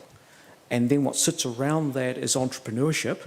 And then what sits around that is a biophysical environment and institutional structures. And the point that I made was that the institutional structures were largely Pākehā structures. And when my tupuna Utuku Pōtaka tried to be entrepreneurial, I used the example of the timber mill in Utuku. And I said, look, here's an example of a tupuna who's trying to adapt to the modern reality of colonisation by trying to produce jobs for his people. And that was at the timber mill. So the issue he had, though, was lack of capital. And then when we, over the years, lost land, what that ended up us with only labour. So we became labourers. And my broader point was that even when we tried to use effectively Pākehā institutions for Māori means, that was still stifled. So that was the gist of my approach at Mokai Pātia 2 years ago. Whereas the gist of the approach here has been very much around the plight of Kaupata and Raukawa, and you can't go beyond the extreme landlessness as the starting point. Yes, I remember, not just because of your presentation, but I think we commented on your name and the irony of it being Peter Fraser. Yeah. But I wanted to ask you, who was your grandfather who was in the Pioneers? Yes. What was his name? 16-533 John Kiriopa. You should have brought the book and I would have signed it for your mother. I should have. My mother will be hoha about that actually, because she goes, Dr. Suter's such a nice man. Every time I hear people talk about the book, I think, oh, okay, te pati pati tēnei tangata ia. But no, I appreciate that and give her my regards. Thank you. Ms Simpson just made the comment, everybody says that about Dr Suter. They don't say it about me. But, my mum's pretty picky, so it's a good want to compliment. thank you for your presentation. I found that extremely fascinating as a non-economist and helpful. Thank you. Thank you. Any follow-up questions? It's not re-examination, Mum, but it's simply a query for the tribunal. Obviously, Mr Fraser, and he wasn't the right person to give this evidence, and we've been conscious of not giving this evidence because of what's in scope and not in scope. He hasn't and couldn't give evidence about attempts by Ngāti Raukawa, Ngāti Kaupata, etc., to engage, for example, in direct negotiation with the Crown. That appears to have been put in issue. If that is something that would assist the tribunal, we can produce evidence of that at a later hearing week. I think, given it's been raised, yes, that'll be helpful. Tō tātou waka, ko te rangi Māori e, te hoi o runga, ko puna te aroha, e aroha te mea nui, o ngā mea katoa, ai rā te ki, o te pai pera.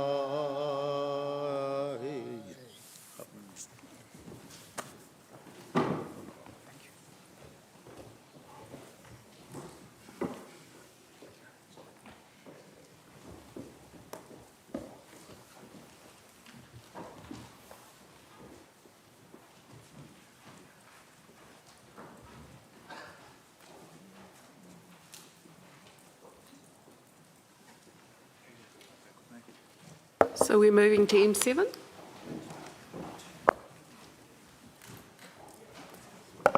I believe so, but I'll let Mr Rogers confirm that, Your Honour.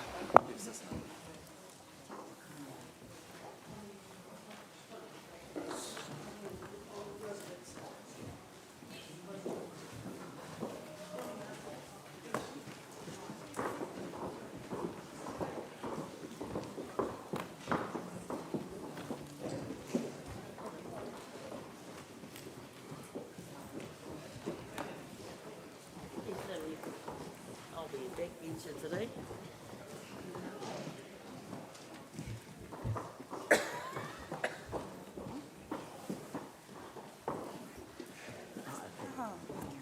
It's another microphone.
Tēnā atu tātou e te whare.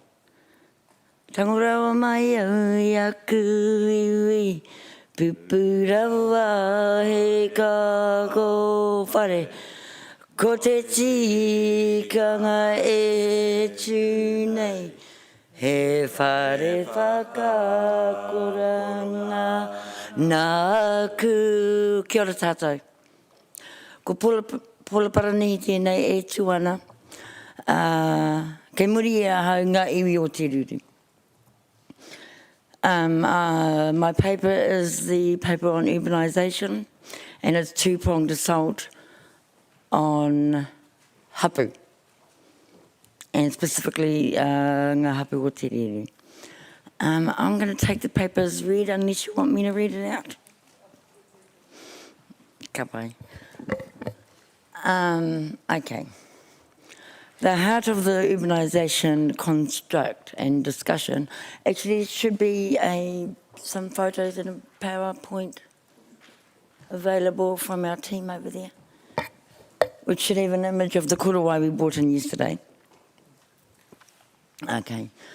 This discussion, i te whare, is specifically about social impact on our people and the damage urbanisation has on the whole of our people.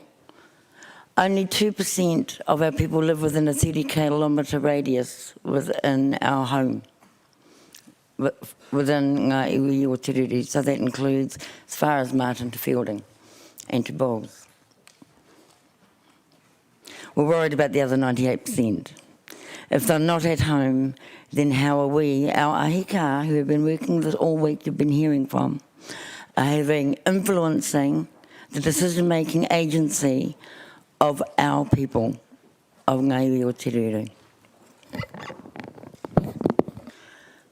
Beyond the other borders of our whenua, the only hope we have to influence our people who are not home is our cultural knowledge economy. And I'm kind of loath to talk about economy after my whanaunga from my pōtaka whanaunga, after that economist. But we are going to talk about the cultural knowledge economy. The existence of any hapu construct is our mātauranga, our origin story, is how we attain our agency to be who we are. It protects our identity, it protects our usness.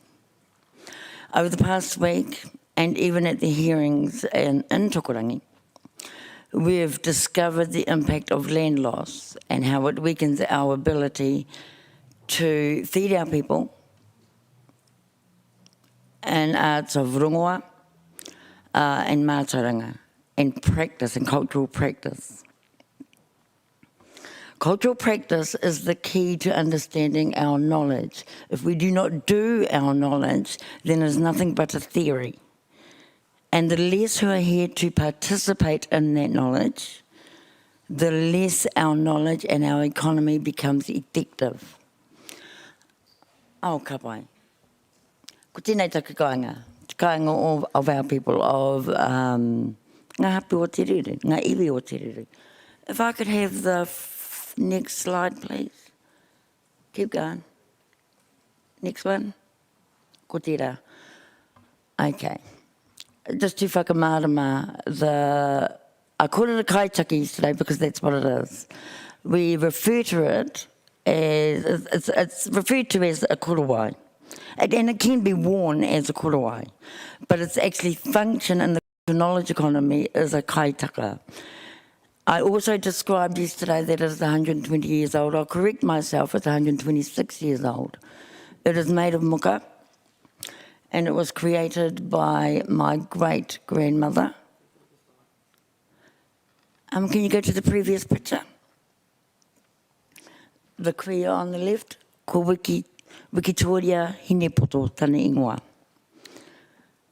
The gentleman in the middle, ko Winiat Parani tana ingoa. He is the pōtiki of the weaver. She wove that kaitaka yesterday, but she wasn't weaving a kaitaka, she was weaving a baby blanket, a whāriki for her baby. She was pregnant at the time, so that is her practice. There are two other equal, and I'm going to call them whāriki and baby blankets because they do not exist anymore. So this is the surviving one. He has 2 brothers. Te Tau Paranahi is one of those brothers which I believe we've spoken about before. There are 2 others that are no longer in our hands and we do not know where they are. So the one we saw yesterday is the only one left. As far as we understand, it is the only surviving taonga of this nature from that time period. So it has a responsible beyond the lifetime of its owner. And that is how the mauri of the knowledge is passed through our taonga. So I want to talk about that taonga. So she created it, she made it from muka, harvested and grown in Tokorangi on our whenua when it was plentiful. So we're talking the 1890s. It is 126 years old if we chart the age of our grandfather, whose son. And it was his baby blanket. In 1915, he wasn't old enough to go to the Pioneer Battalion and go fight with his brothers, but he went anyway. And when he returned, could we see the kaitaka, the image? So as a whāriki and a baby blanket, it didn't have the tāniko up the top. Kei te kite? It was only the blanket part, the face of it, the papa. But when he returned from war, the tāniko was added to it to mark that occasion of their return, which was 100 years ago. And then it was then his mother wrapped it around him again to mark that occasion. So this is about rites of passage. It has now become a taonga to be used for rites of passage. Ka pai. And then it became his. So we're talking about, he would have been, by the time it had the tāniko, he would now be 25, I think. Then he became married, then he had all these children. He had 18 children, and I'll be talking about them too, to describe how we preserve cultural knowledge economy, just to keep the theme in there. Kurawiniata died. Could we have the previous picture, please? In 1972. The korowai was given to the gentleman on the end. Ko Bāme Waivan Paranihi Tana Ingoa. That's his son, my father. Now my father Bāme was one of 18. So he was responsible to tell the story of the kaitaka and his grandmother, who was Wikitoria, the weaver, which comes with it the story of everybody else attached to that kaitaka. Once our grandfather died, the kaitaka was laid upon him, as you'd expect in the tangihanga practice, another example of cultural practice. During the lifetime of my grandfather, just to make this clear, the korowai followed him to track his life, and his life included going to war. His mother being born, going to war, getting married, having 18 children along the way, a number of which were whāngai, so it includes that story. Those all get embedded into the kaitaka, and that is why it's a kaitaka, not just a korowai you wear. So, once Koro died, the korowai of Oranga became a kaitaka to recognise those stories and hold those stories. Since he has died, our father became the kaitiaki, and he laid on everybody who was uri to Wikitoria, who passed away during his lifetime. So now it holds that story. Now, the reason I was quite adamant yesterday, and I do apologise for the tone, but this is important because this is about cultural practice in kaitiakitanga, is it is 126 years old. It holds all of that story in that mātauranga. It is precious, so we don't bring it out lightly. It should not be used to come to tribunal hearings because we shouldn't have an issue with it, but it holds a story to prove cultural practice. It has lay on all of the descendants of Winiata that have since passed. I indicated that my father, who was one of those descendants, was one of 18. Today there are only 4 left. Our father was the first to pass away of that 18. So since then my sister has inherited that responsibility. And I just want to talk about that 18. He was the first one left, so once he had gone, we had to inherit his responsibilities. So and now that we're only down to 4 of my aunties, 1 auntie, 3 uncles, we've had to bury everyone along the way. So I want to get to the cultural practice of burying our people. Can we go to the next picture after the kurawai? It's about this wahitapu, the wahitapu of tapus. Ka pai. We have been burying the 18. Wherever our people go, the kurawai goes. So what that kurawai does, it gives us an indication of where all of the descendants of Wikitoria is, and specifically Winiata. As part of the kaitiakitanga, we've developed a system to log the journey of that kaitaka. Not just who it lays on, but where we buried them. Right up until 1982, the life of that kaitaka was only in Ngā Iwi o Te Rere, because that's where the living was. 1982 was the first time it left the valley and it went to Christchurch. And it went to Christchurch to lay on our cousin Kepi Iwiko, Captain William Iwiko Tana Ingoa. He wasn't a captain, that was his name. And he was a young man, and it lay on him. Now, that moment was a rite of passage. It's when our kaitaka left the valley and got urbanised. It has followed our family everywhere. So, since 1982, I'll do it this way. From 1895, when it was first created, right up to 1982, our kaitaka only lived in the valley. With the evolving urban drift, our kaitaka now leaves its valley. It almost needs a passport to leave the country. If it wasn't for lockdown, it might do. But since 1982, it has spent more time following our family and tracking our family that do not come home, which is the big point. Our kurawai has been to Wanganui. That doesn't seem far. But if it's not far, why did not our family decide to come home? It has been to Lower Hutt several times. It has been to Wellington. It has been to Auckland. Our whanaunga passed away in Dubai last year, and we've had cousins in Australia. The responsibility now of our cultural economy must exceed and pass the borders of Ngā Iwi o Te Rere, which is why we are concerned with the 92% that do not live at home. And let me be clear, they don't live at home, but that doesn't mean the ones not living at home don't come home. So we do have ahika mai tawhiti. Case in point, that would be me. I do not live at home, so I'm one of those 98%. I can account for me. I can account for some. But our lonely ahika and our lonely kaitaka is where the heart of our cultural knowledge economy lies.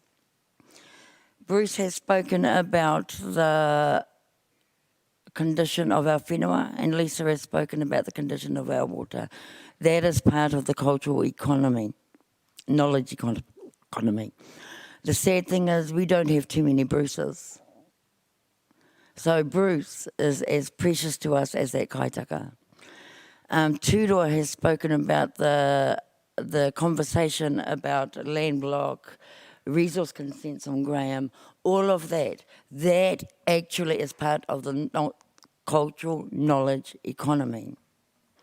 But if our people are not coming home, how do we secure any progress for our people on land loss, on water condition, on the mauri of our river, because the mauri of our cultural knowledge is at risk. Our 98%, 98% are not deciding to come home. Not because they don't like home, it's because they don't even know we have these things to do.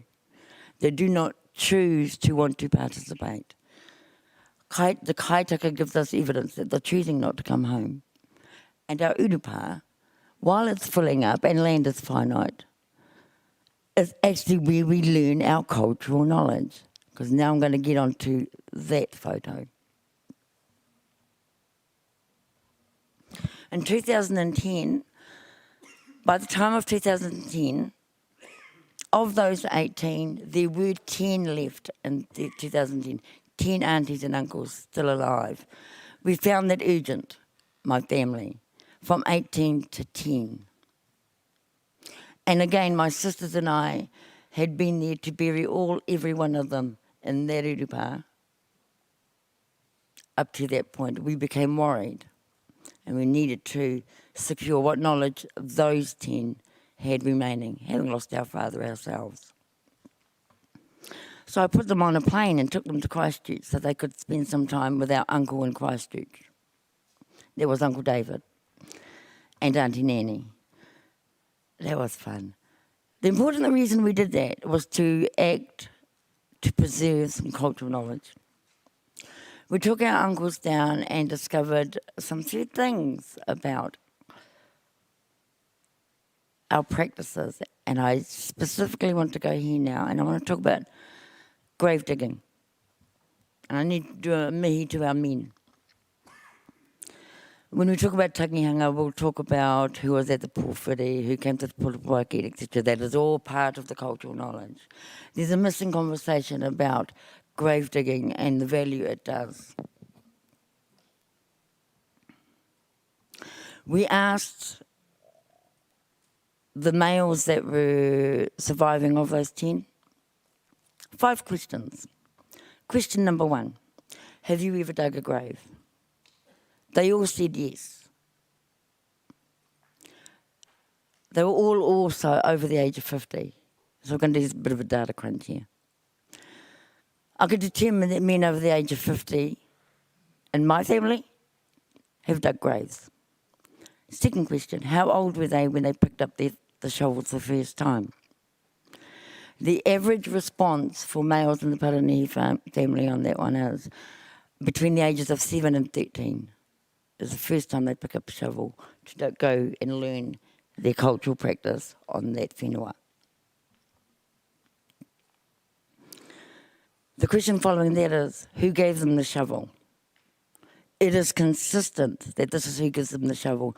Somebody in their whakapapa direct line, either an older brother, an uncle, or a grandfather. That's who hands over the shovel. There's a clear line of cultural knowledge transmission among our men that must be given to their own. The other question is, who did they bury?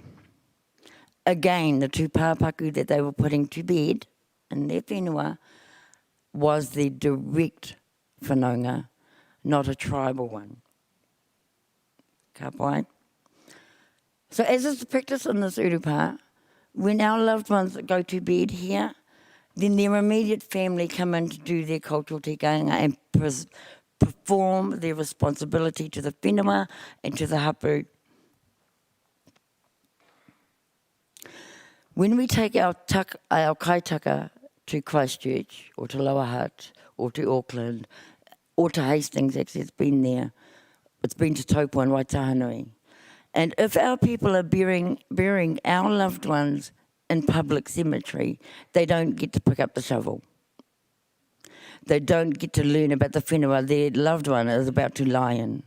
They don't understand how to smell the earth where they're going to permanently leave their people, our people. They're not choosing to come and bring them here. And spend time with their hapu, their whenua, and that whakapapa story that explains who they are. That whakapapa story gives them agency. Now, if our people are not living at home, we are unable to give our people agency. That is where we have a vulnerability. And I don't mean to make everyone sad about that, but that is the reality. So that's how I see it as a hika. Now, in my paper, I do discuss what I do for a living. So just to expand on that, to add weight to the conversation of urbanisation. I teach iwi and hapu studies for a living at Te Whanonga Raukawa. The curriculum of our studies is our marae, our principal home. Our people are our wealth. He taonga te reo. Tino rangatiratanga. And the view is that the first three, our people are our wealth, our marae are our principal home, and he taonga te reo is the road to tino rangatiratanga. No urban entity or urban space where our people live could work on those three principles to give the tino rangatiratanga to our people. We have a responsibility as ahika to reclaim the tino rangatiratanga of our people who are not at home. That's our job. I don't say this to accuse the Crown of any action. That is not what this is about. This is about social impact and what we can do to redress it. So when we discuss redress, when we seek solution, we do not want to, this is the last time our iwi will be at the table. So once we've left this table, we want to work on redress, solution and growth.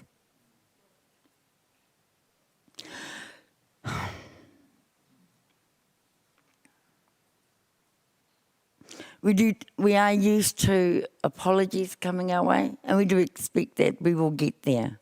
But we have to get there together. There's some things I want to talk about apologies when it comes to settlement. Too often an apology in a settlement space is used as a political football during an election year. We'd like to protect any apology that comes out of, that works toward ngā iwi o te rere. We do not see the apology process as an achievement. It is a platform for doing better after that. It works on how our relationship will look like after that. Apologies should not make media headlines because that is not an achievement. It is a promise of tomorrow. To bring to that tomorrow, we need to bring in where our today is, and our 98% are where we need to factor in what redress looks like. At the same time, working on our issues of the water, resource consent, family block, paradigms that are prescribed by council behaviour, those need to be rethought and then add in the cultural knowledge. The goal of any settlement is to grow that cultural knowledge for which we can protect our whenua, our water, our people and our understanding so that all of the uri of ngā iwi o te rere have agency over their future. I don't know that I could make that any clearer. But back to the iwi and hapu, every year I teach year one iwi and hapu studies. For the past 10 years, I've had from 350 to 600 students. It is my job to introduce them to themselves. I've noted in my paper that I can quantify that 60 to 70% consistently every year do not know themselves. And I spend a lot of effort not on repairing, encouraging aspiration for the future, but repairing the missing places of themselves. Also bear in mind that of those students are not from ngā iwi o te rere, but there are ngā iwi o te rere students in front of me every year, engaging in studies. But for ngai Māori, they are all in my classroom every year, from every waka, hopeful that they're going to learn about their maunga, hopeful that they're going to understand their river. If they were here today, they'd be heartbroken. I have to break their heart to tell them the truth about the condition of all those river stories that go on, that you have heard for these past 7 weeks. That's the knowledge they're about to enter into. They do have complete mental breakdowns and heartbreak, as do I regularly. But when I have someone who went all the way to Otaki, drove from Martin, who was from Ngā Iwi o Te Ruru, to learn who they are, what are they doing in Otaki when they should be in Ngā Iwi o Te Ruru? How many people have driven all the way to Otaki from Taitokero to find out who they are? What the hell? All settlement we come to must put heavy effort into redirecting and de-urbanising our people, with which they decide to come home and participate and take control and become the kaitiaki of our homes. And I must mihi to the whānau behind me, Tiria, Lisa, Turoa, Ripika, and all of my family, Bruce, Skip, Millie, every kaikaranga that has hit the floor. I need to mihi to Ngāti Manumano and Kura Mairaro. I need to mihi to every wānanga that our people got up, and these are our ahika, the same people you've seen at every hearing, have got up and taken care of that. You need to help us do the heavy lifting e te korona. We don't need you to understand the heavy lifting, just know we're doing it. And you need to remove any obstacle that gets in the way of that. We do not work in the paradigms of office hours between Monday to Friday. We do not work in those time systems. We do not work on 3 yearly cycles of elections so that we can watch our people be the political football for red or blue or whatever Winston is. No, we're not apolitical, we behave politically, we contribute. But we choose to be political for our family and for our whenua and for our people. Heoi, ka te awi konei. Māku tuku mihi kia tātou katoa. This is the last time we'll be at the table. So happy to field questions with my people behind me. Tēnā rātu tātou katoa. Ngā mihi. Thank you. Well, that's a good time to take the morning adjournment for morning tea. And we'll come back with questions at that point. Do you have any questions? Just a minute, ma'am. Sorry. Do you have any questions, Ms. Cole? You have 2 questions. All right. Oh. We're going to go straight through. The hakari will be at about 11:45. So if we could continue, there's a few others with presentations. None of them will take longer than 8 minutes each, please, so that we're through by no later than 11:30. Presentation. Then the kitchen is ready. Right. We haven't got any presentation, kamuti. Oh, I thought there were 1 or 2 others, I think. Oh, all right, this is it. We can have song and dance. No,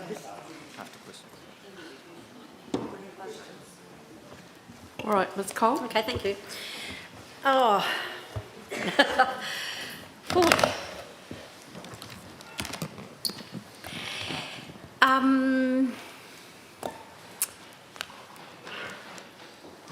You said that your dad was the first of the 18 to pass on, and you've attended all of the funerals of all of your dad plus 13 others, and there's 4 left. I would say we attended the first one. We've done more than attend the others. We've actually run them. My question was going to be, how old were you when your dad passed, if you've done all that mahi? You might be giving away too much. I was 21. And bearing in mind, I'm 10 of 13, so I'm down the, get squashed on the lazy boy end of the family. So, and my sister, I believe, my older sister would have been 32 perhaps. Yeah, that's a massive load that you've carried. I'm going to get emotional. I don't want to get emotional. I'm sorry. Oh, Jackie. In the past 6 years, I have attended every day of every hearing in this inquiry. I'm really sorry, people. I wanted to say to you that I think that was the most powerful, the most polished, the most enduring presentation I have seen in all of those hearings. So thank you so much.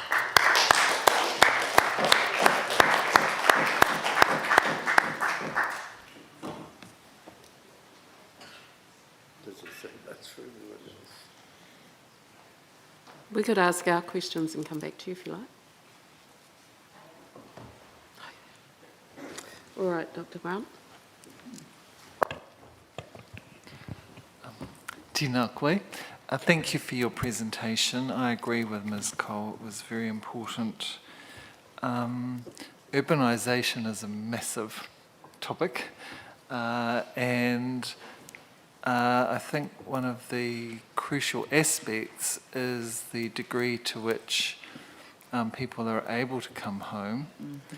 And that means there needs to be a strong home community for them to come to. Mm-hmm. And we've heard about people wanting to be able to build new homes so that they can come back. But I wondered, what is the toll on the people who are always having to be there and who are the ones who always have to maintain what you said was the cultural knowledge economy? And what can be done, what can the Crown do? You said you want the Crown to remove obstacles. What did you mean by that? What kind of obstacles were you thinking there? The Crown tend to, and the Crown and other agencies, including councils, will only talk to our people during particular hours. There's one example.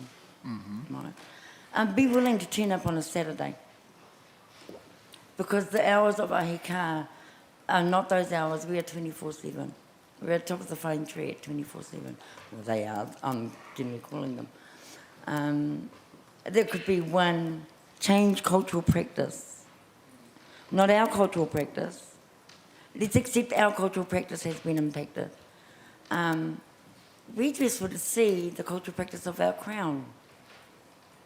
I don't want to say be impacted, but grow with us on our paradigms, on our parameters, I think is a better word, and learn how to do that. Work from these eyes, the eyes of our te rere. And we probably is a road to better solution, because we want a better relationship. So there are some things the Crown can do, and that's just one example. There are these ones behind me who talk about that land legislation and all of those processes. So for the cultural knowledge, to understand that cultural knowledge lives beyond ours. That's just one example. Yeah, thank you, and thank you for your evidence. My sister wants to respond to that. Sorry, this is, she can explain it.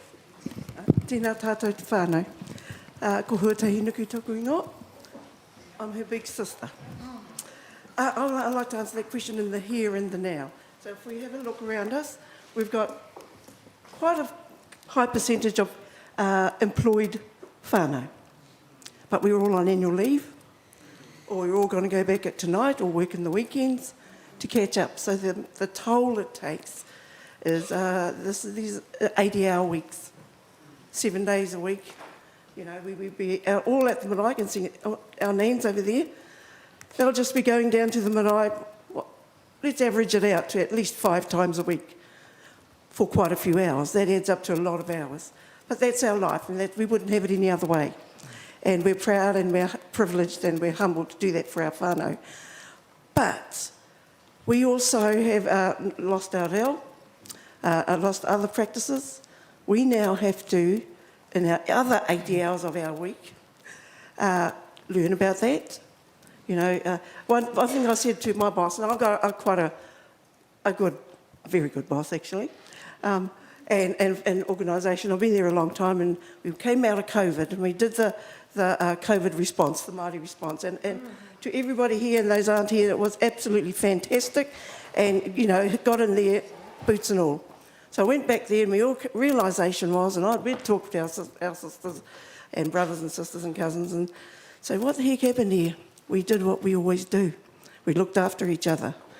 But I've got a 40-hour job, 40-plus hour job, just like everybody else. Should be in 40 hours, but we're doing the Māori thing, as well as the whānau thing, as well as the general public thing. So we end up working much more than 40 hours a week. So I said to my boss, you need to take all the Māori in I work for the Palmerston City Library, all the Māori in here, and we need to start working around it that, say 2 hours a fortnight. Let's start with a fortnight. I'd like to say a week, but get realistic here. 2 hours a fortnight in our 40-hour week is totally dedicated to the iwi and hapu, or Māori, to our Māori folks, not only us that we're looking after as well. So, you could start with that. So if you had 4 people at my job that had 2 hours a fortnight, that's 8 hours to go and do whatever our whānau need us to do. Not to attend a meeting, not to go to a Māori land court summons, not to do all those things, but to do whatever our whānau that live in the urban areas, predominantly, let alone looking after our marae and things like that, to help them back on that cultural path, and whoever that might be. That's a lot of hours, and it's only 2 of my working hours that we could catch up. You can bet your boots that we're going to catch up that 2 of those working hours that come out of our 40 hours. But, things have to change in local government and in different ways of focus on what we employ us for, what do we bring to the job, what do we do, and where do our whānau miss out with our time? So those are I can think of quite a lot of ways that right now organisations can start moving along those paths. Thank you. Thank you. That was very helpful. Possible changes to employment law in our report. Thank you very much. Actually, about employment law. I used to teach that paper too. Recently, quite a few years back, Te Whanonga Raukawa went through a restructure, so we all had to reapply for a job, which meant get new employment contracts.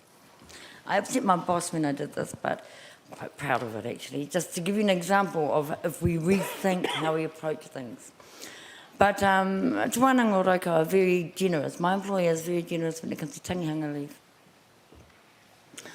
So they don't police us about when we'll go and how many days we're going to be away. Allow us to go and do our cultural practice, which is fantastic. That is how Te Whanonga Raukawa operates, as a few generally Māori influenced employers are. The issue for ahika, and certainly for me at that time, I was on Te Runanga o Raukawa, and I might have been the 2IC or something at that point. Who knows what we had at any given point, that's what happens. But I found myself needing to take leave for every other issue but a tangihanga. And there's no special leave for those hui. So in my contract, I rewrote it to say I forego tangihanga leave and renamed it Pikiahu Waiwai leave. So that at any time Pikiahu Waiwai needed me, I could take Pikiahu Waiwai leave. In the same frame you would do tangihanga. Would just go.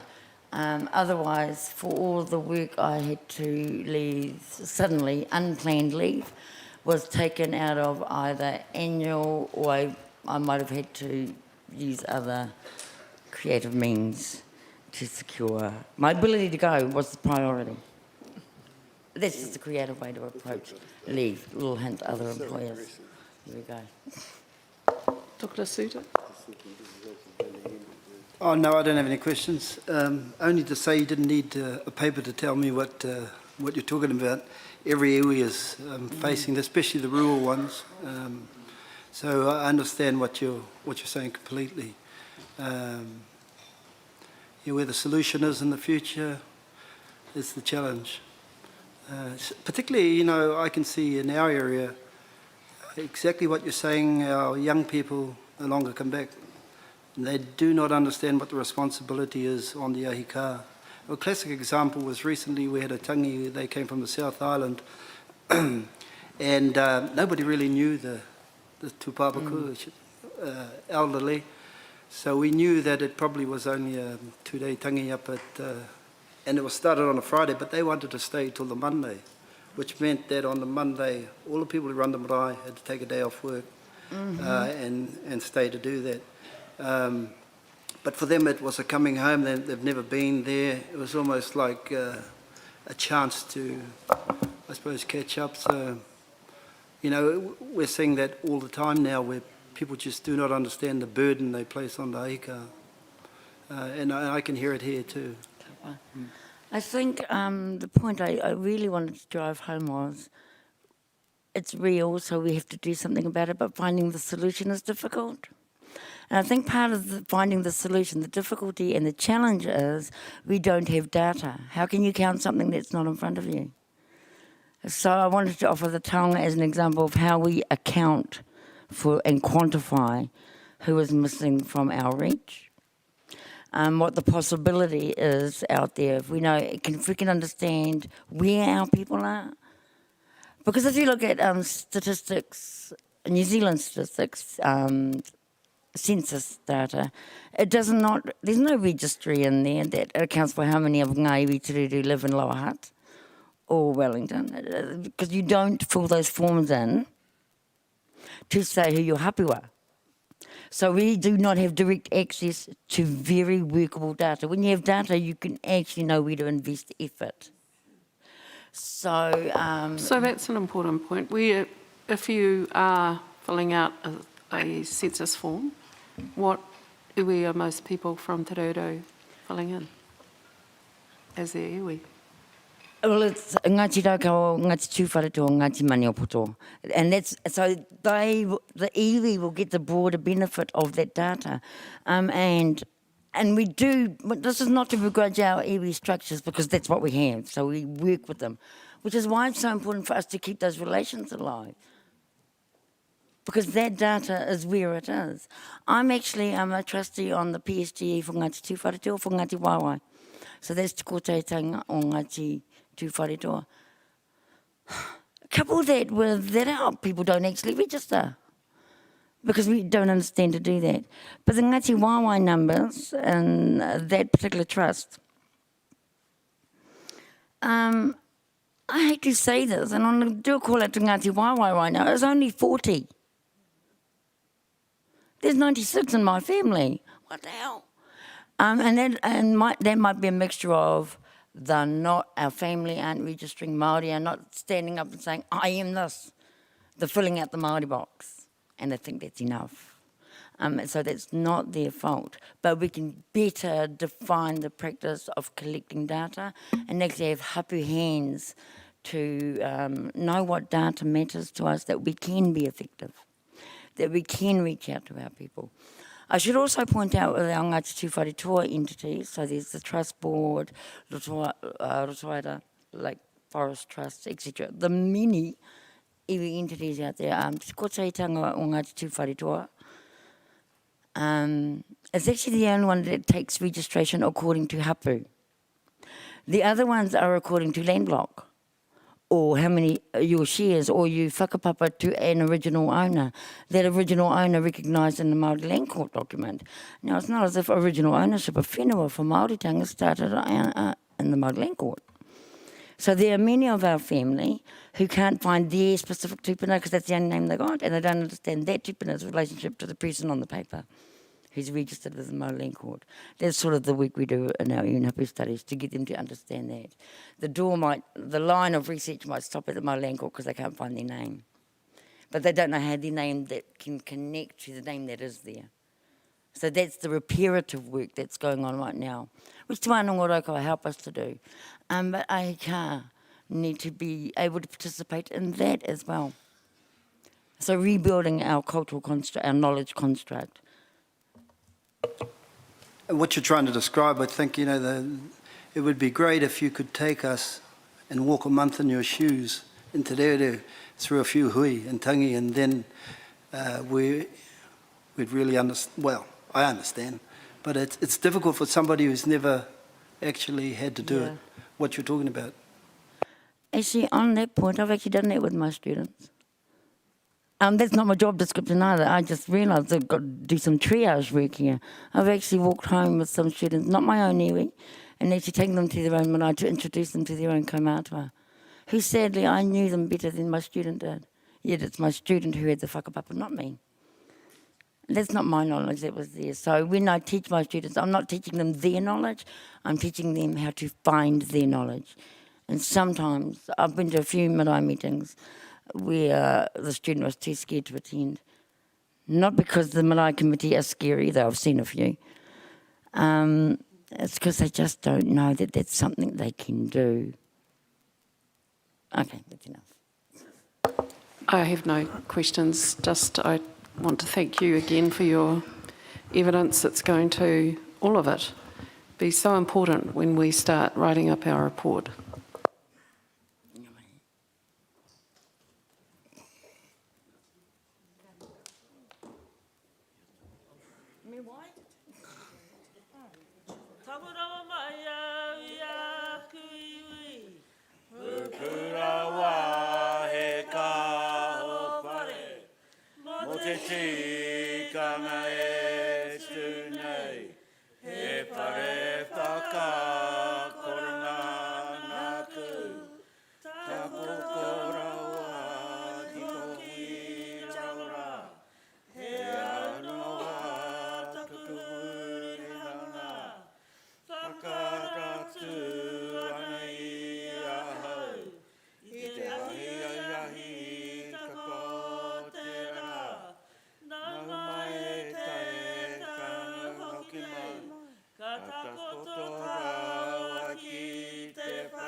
So Tribunal, that is the last of the evidence we have for week 7.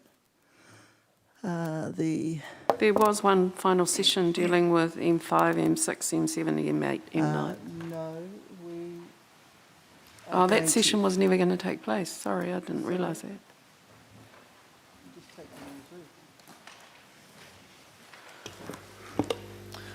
The speakers who had indicated, everyone said no, actually. We have had our final presentations, we have stood, we've spoken.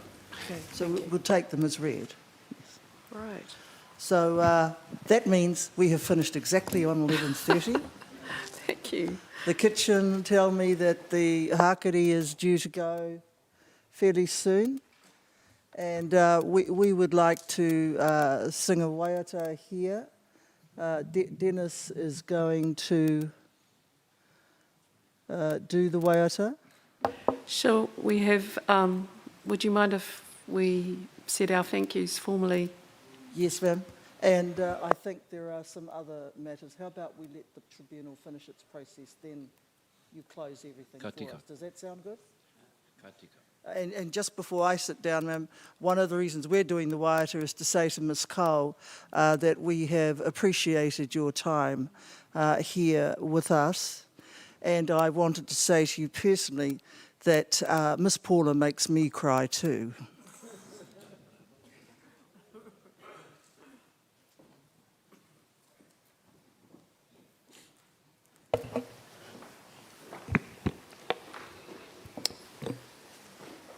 E kāti, nā te kai whakawā I tō hutu mai ki au, ki te whakamātau, te whakarāpopoto I ngā kōrero, ko whakatakatoria e a koutou I tēnei wiki. Nā ko te āhua o tēnei wiwinga, ko te tangata nāna te kupu tuatai, kei ai atu tika. Engari ka haramai te terei pūnara, kei te rapu I te tikanga o tāna. Ko I nei te āhua o tēnei wiki. I te mane, ko te kaupapa, Ko te whenua I hokona atu I te taukutahi mano warurau ono tekau maono. Me ki, korangi teke mano atu. Nā tātai hākurei, I tāpai ai, ki te aroaro o te tribunera. Mo tērā, tani whakai whenua, a peta tone, he hoko tāi o koutou whenua. Nā raua ko te mākarini, I rāhui tia, ngā toenga whenua, ngā maramara whenua ki o koutou tipuna. I muri iho ia, ko te pura, nā Dr. Husband, I kororo mai mo te pura. Te tangata nāna I kohi ngā ingoa ngā tuhinga ingoa ki te pukapuka tuku whenua. Ki tā mātou titiro, e mahi tinihanga tērā, he āpiha nā te korona. Ko te aroha ki a Ngāti Kauwhata, I te me I muri a rātou, ka tai mai a reki hana, mā ki tānara, te tāhai anō I o koutou whenua. I tēnei wā, kei te ngaro katoa te nuinga o koutou whenua. I te tūrei, rokohanga atu ki te taiao. I hau mai ki roto, a Ngāti Kauwhata, me ngā hapu, a Tāhuri Wakanui, a Ngāti Hine Pare, a Ngāti Tūro, me koutou, ngā iua te reureu, Ngāti Rangatai, Ngāti Matakore, Ngāti Piki Ahu, Ngāti Waiwai, me Ngāti Piki Ahu Waiwai. Me ko Ngāti Pare Wahawa, me Ngāti Manamono. Te whakamārama mai ki a mātou. Ngā kororo mō koutou awa, a Rangitike, a Oraua, me ngā awakeri, me ngā manga pēra ia, manga māhoi, manga kino, manga one, te mākōwhai. Te ahua nei, kua māui ngā awa katō o tēnei rohe. I kororo mai tia e koutou, mo te rāhui, I rāhui tia, e o koutou tīpuna. Kia kore ai e koutou e kaukau ki roto I te awa. Kia kore ai koutou e tango, e hopu ngā tuna, kai roto I ngā awa. Kua ngaro atu te kākahi, kua ngaro atu ngā inanga. Hea te take, ko te whare patu kararehe, me te wastewater treatment plant, kai roto I tēnei taone. He paitini, e rere iho ki roto I ngā awa, mai ngā pāmu, ka aro atu ki a koutou. I kororo mai a Dennis mo te ngāhere, ko ngaro atu, te ngāhere rāhui, a Kitchener Park, Auhuri, Bush Reserve, tō koutou hia ki a tini te ingoa ki te kawakawa. Ka re tai e koutou te haere ki roto I tērā ngāhere rāhui ki te tiki rongoa. I muri tērā I koro atu koutou, mō ngā kaunihera kei roto I tēnei takiwa, mo te kaikiritanga a ngā kaunihera. E pāne ki tō koutou marae o Aorangi, me kai iwi, tai atu ki tērā whare, iwa te kaumā iwa, tō koutou hia ki te whakatua anō, hei ngā tau kei te heke mai. I tēnei rangi, ka rongo mātou I ngā kōrero mo te hea ngā hua, I te me kei te whangatonu koutou mo tō koutou taunga, whakataunga tiriti. Te āhua nei, ko te māwiwi tanga o te tangata, ko ngaro atu te reo, ngā tikanga e pāna ki a Ngāti Kauwhata, ki a te reo, ki a Ngāti Parewawa, kai te ako tonu koutou, koe rā ngā hua, I te mea ko ngaro atu o koutou whenua.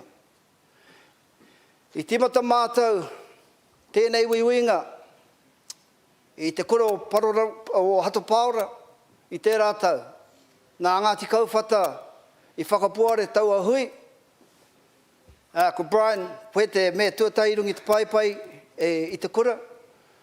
Whai muri i tērā i tū te hui ki te papa.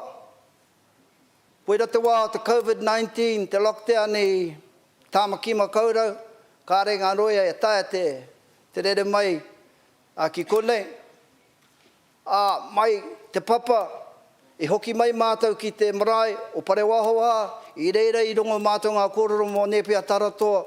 Āpera hama te huruhuru mā. Mai pare wahoa i haere mātou ki te reu. Ki tokorangi. Ki te rongo i ngā kōrero o tauatakiwa. Mai tokorangi ki te awa hau. I reira i rongo mātou ngā kōrero a ngā hapu o himātangi o Ngāti Whakatere, o Ngāti Takehiku. Mai reira, ka hau mai ki roto i tēnei whare i tērā marama. Te whakarongo ki ngā kōrero, ngā naue e pāne ki a Ngāti Kauwhata. Ko hoki mai anō ki roto i tēnei whare i tēnei wiki. Ko oti te wahanga ki a koutou, te tai whakararo o tēnei takiwa o Ngāti Raukawa, Ngāti Kauwhata. Hei tērā marama, hei ngā marama kei te heke mai, ka hunuku mātou te tribunera, ki roto i te rohe anō o Ngāti Raukawa.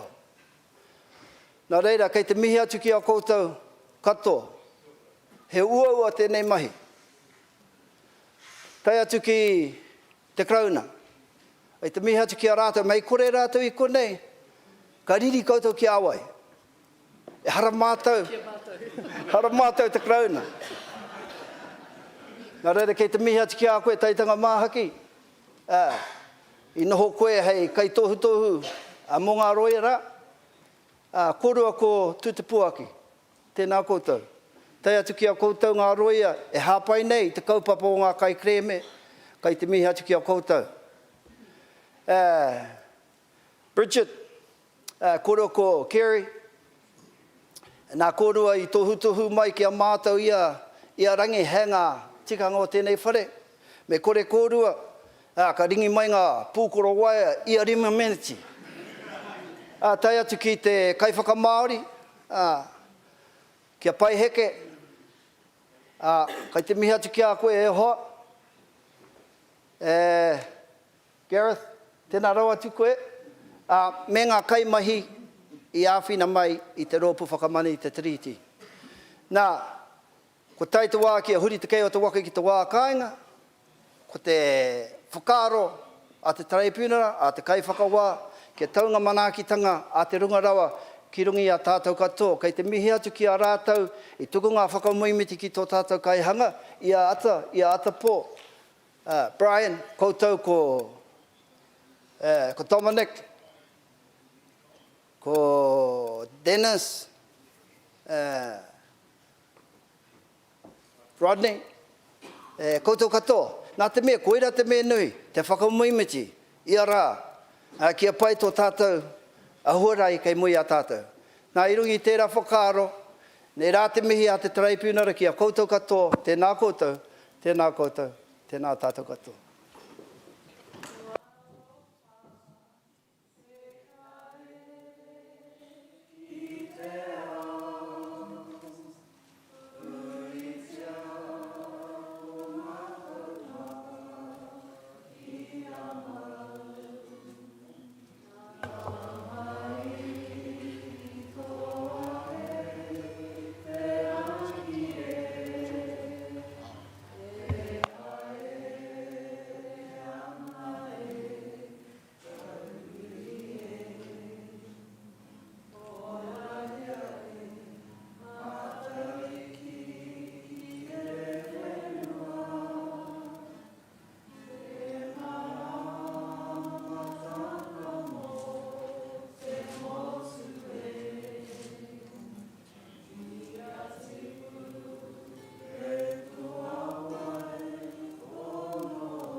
te ahu nei ka huri te kai o te waka.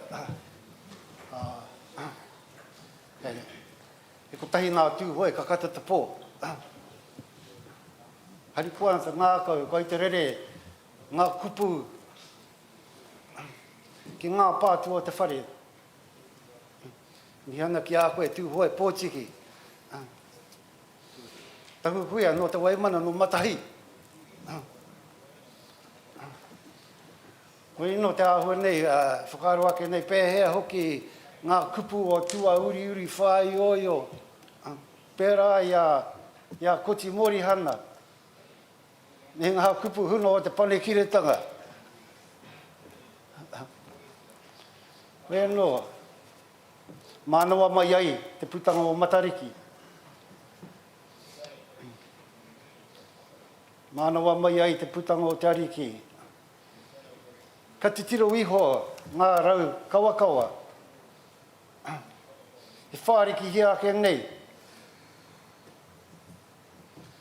I mua i ngā ia rātau whakāhua mai ana. Tai noa ki te aroa rehua. Kā kahuri nei, kā kahuria nei. Te koro wai, tika ana o ngā kāwai ariki. Rātau karanga mai ana. Ko te whaia, kōrerohi ake nei te rangatira.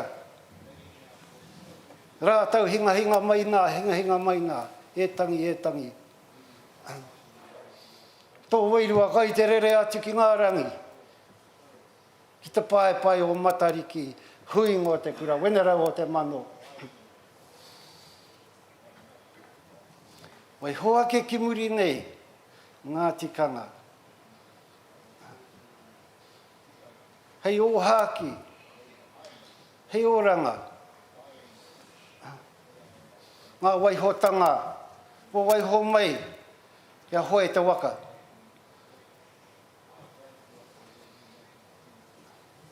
Ngāti kauwhata. I te maru. O ngā pai maunga. Ngā mea rongo nei mātau. Ko awahuri. Ngā kāpata o te repo.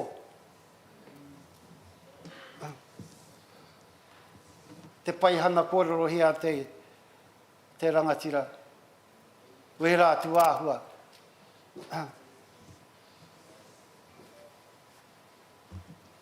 Te wehi, tū kōrehe.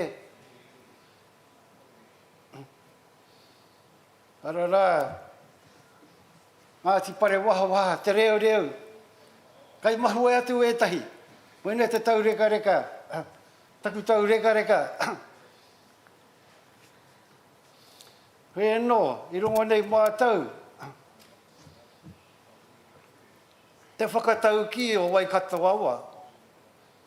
Kei ia piko, he taniwha. Engari anō o raua. He piko he roia.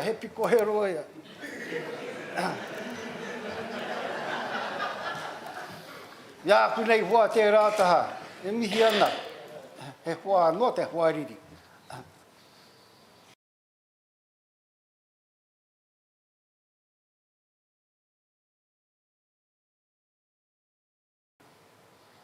Ngā kōtau I ārahi.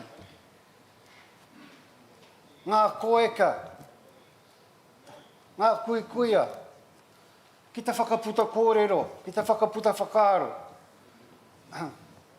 Haere ake ana tērā te aro hairoto.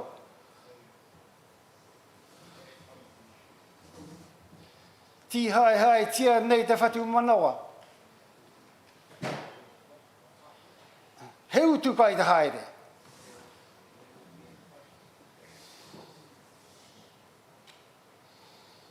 Hei nora, ko tau ki mua ki te aroaro. Ara, te tēpua, te treipiungara. Te o tinga ake, he tuku whakapāha atu. he tuku herengi atu, ki te kaikau te pini, ki te mātanga o te ohanga. I kia nei ko te tui o mātangi, hātahi te reka. Me pēhea hoki, e whakarau ora ai, te mauri o te tangata.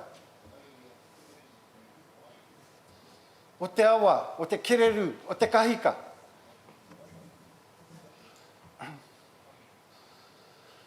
O reira waiho atu ki te tēpune. E mihi ana, kia pōtau. Ki ngā horangi. Ki te kaiwhakawā. Me ngā ringa. Me te whanaunga o te tairāwhiti.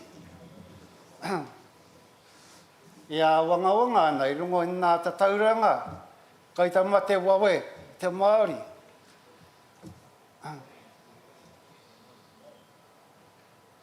Tēnā pōhehe tēnā.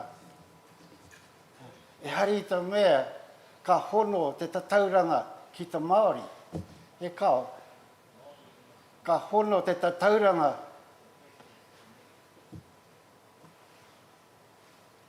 ki te hunga pōhara. Ureira e taku hoa, tangata whairaua koe. Tai ke koe ki te kotahi rau tau, haere ake nei. Nei, mihi ana ki a tātou. He mana anō tātou karauni. Me mihi ki a Jackie, tika, ka tika. Kai ta neke, ki mahi ke atu, i moatu tēnei. Waiho mai te tokorua, tēnei taha, no reira. Koutou te hau kāinga, e mihi ana ki a koutou. Nā koutou, mātou i whakatau nei, nā koutou i whakahaere hia te taha wairua i ara. Nā koutou i manaki. E mihi ana ki a koutou. Huri rauna i te whare. Tēnā koutou, kia ora mai tātou. Te aroha, te whakapono, me te rangi mari e tātou e ano. Te aroha, te whakapono, me te rangi mari e tātou e. Kia pua wai ake te kakaro o te aroha. Kia ora mai tātou.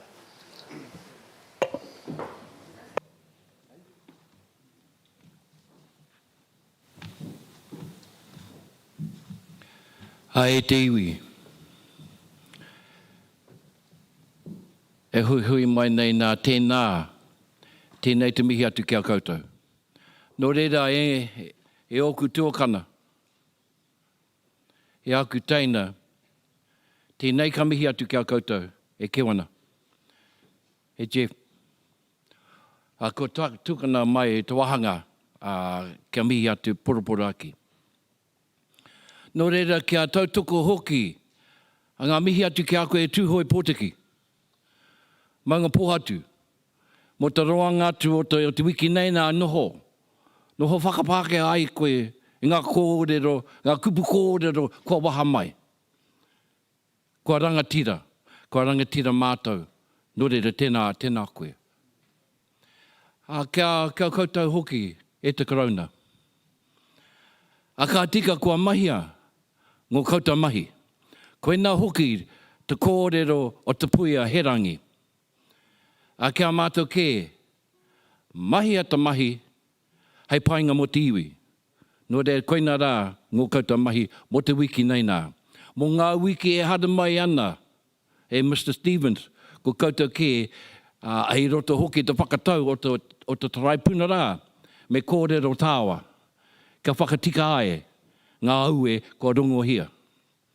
Nō reire tēnei wā ka mihi atu ki a koe e Jackie. Kia mihi atu mō tō whikoetanga ki kō. Nō reira, ko pai tēnā. Te aroha atu ngā manakitanga o te runga rawa. Kei runga ki a koe, me tō whānau. Ka tika kia tautoko ngā mihi atu ki a kōrua tahi, e Kerry. Kerry Schrank, Bridget Bell. Ko ārihi awhi ai i a tātou. Ngā kainoho o Fielding, o Kawakawa, ngā kai kaunihera, ko eke mai, ki runga ki a mātou ke ko Ngāti Kauwhata. Koutou rā, ngā pauture, Woodward Law. Ko whakairo hia i roto hoki ngā kōrero o Ngāti Kauwhata, ngā mahi, kua mahi a e koutou kia awhi. Tō mātou aue ki mua i te rōpū whakamana. Ko whakairo hia ngō koutou ingoa.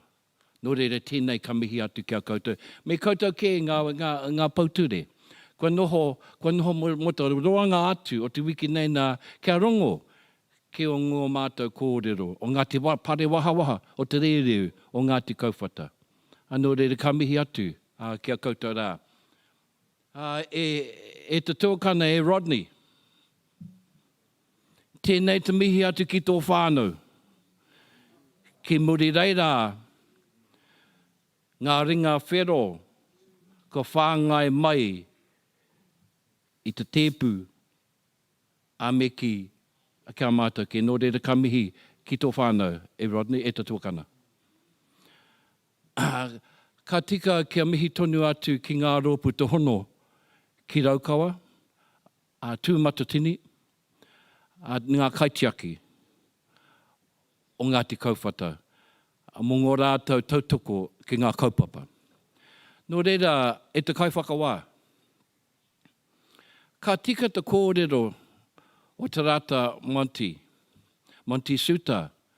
Kua takataka hia mai ki runga te papa o Ngāti Kauwhata, kua tau ati ki te kura ki Hato Paora. I reira, ko rongo ke te timatatanga o ngā kaupapa o Ngāti Kauwhata. Ka tahi anō ka tika ka tau atu koutou ki Pare Wahawa ki te rereu. Hoi anō ki te awahau. Hoi no tēnei ka mihi atu au ki ngō mātou manu kōrero i te wiki tua ono. Kia Rodney Mā, kia Steve Bray Mā, kia Margie Love Mā. Rātou katoa, kua whakatakoto ai ngō rātou kōrero kei mua i a koutou. Tēnei ka mihi atu. Anō reira i tēnei wā, e te kaiwhakawā koutou rā te rōpū whakamana i te tiriti. Ko koutou ke te pauhenanga waka, te pauhenanga tangata, te pauhenanga kōrero. Nō reira, e tatano iho te wā, waru rau tau. Ko wehe mai tō mātou waka o Tainui i Rangiatea. Ko tau mai i roto hoki i mōkau ki runga, tamaki ki raro, pare hauraki, pare waikato, mā ngā tōtō ki wainga nui, te kaukau roa pata tere ki te nehe nui, tau mai nei ki Ngāti Raukawa, te au ki te tonga. Tau mai nei ki runga, ngā iwi o te rereu, Ngāti Kauwhata, Ngāti Whakatere, Ngāti Tūkorehe, Ngāti Wehiwehi, Ngāti Toharanga Tira. Nō reira, tainui tangata, tainui tangata rau, tainui whare rau, tainui marae rau, tēnei ka mihi atu kia koutou rā, kia tātou, mō ngō koutou tautoko mai kia mātou ke o Ngāti Kauwhata, ki runga i ngō mātou papa ki Kawakawa. Nō reira e te iwi, ka mihi tonu kia koutou. E te trai punara, koutou rā e te iwi, tēnei kia karakia, ka mutu he wai ata. Nō reira e tātua kaharawa, ko kōrero tia ngā kōrero, Kua whakatau ngā whiri kei mua i te rōpu whakamana i te treaty. Nō reira whakeiri hia te tapu, whakawātea ai te ara, kia tūru ki whakataha atu ki raro ki te ingoa tapu. Mahehu karai te tō mātāri ki amene. He wai, he wai.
Nō reira, koutou rā te hunga wairua, kua tau atu, noho tonu koutou ki te wāhingaro, ka tūmihi atu kia koutou nō reira moe mai. Hoki anō kia tātou te hunga ora, tēnei te whakanui, te whakarangatira, te ariki nui, kingi tūheitia, me tōna whare ariki nui tonu. Me ngā mihi atu, ki ruku moana, ki roto i a Ngāti Haua, ki te tumo aki anaru tarapipi ka mihi tonu. Nō re tiwi, kua mutu ke tēnei, tēnā koutou, tēnā tātou katoa.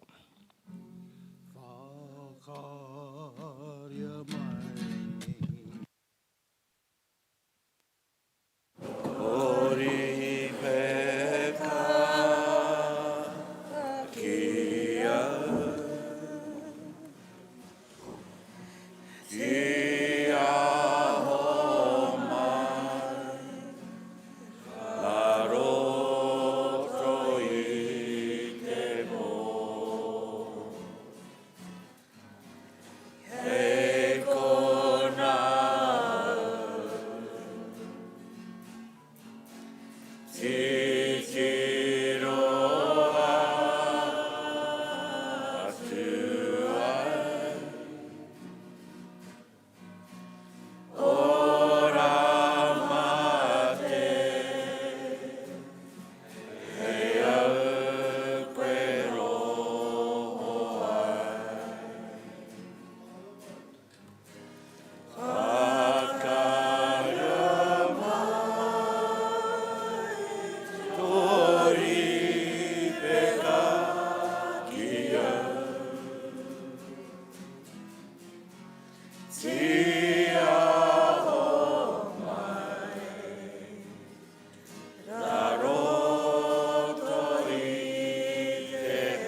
E o mātou kia koe te whae tapu tātua he piringa mo mātou au whakakino. Kia mātou ino e o mātou mate engari whakaorangi a mātou i ngā mea whakamātaka katoa te takakai whakarori e tia ai whakapainga. Amene.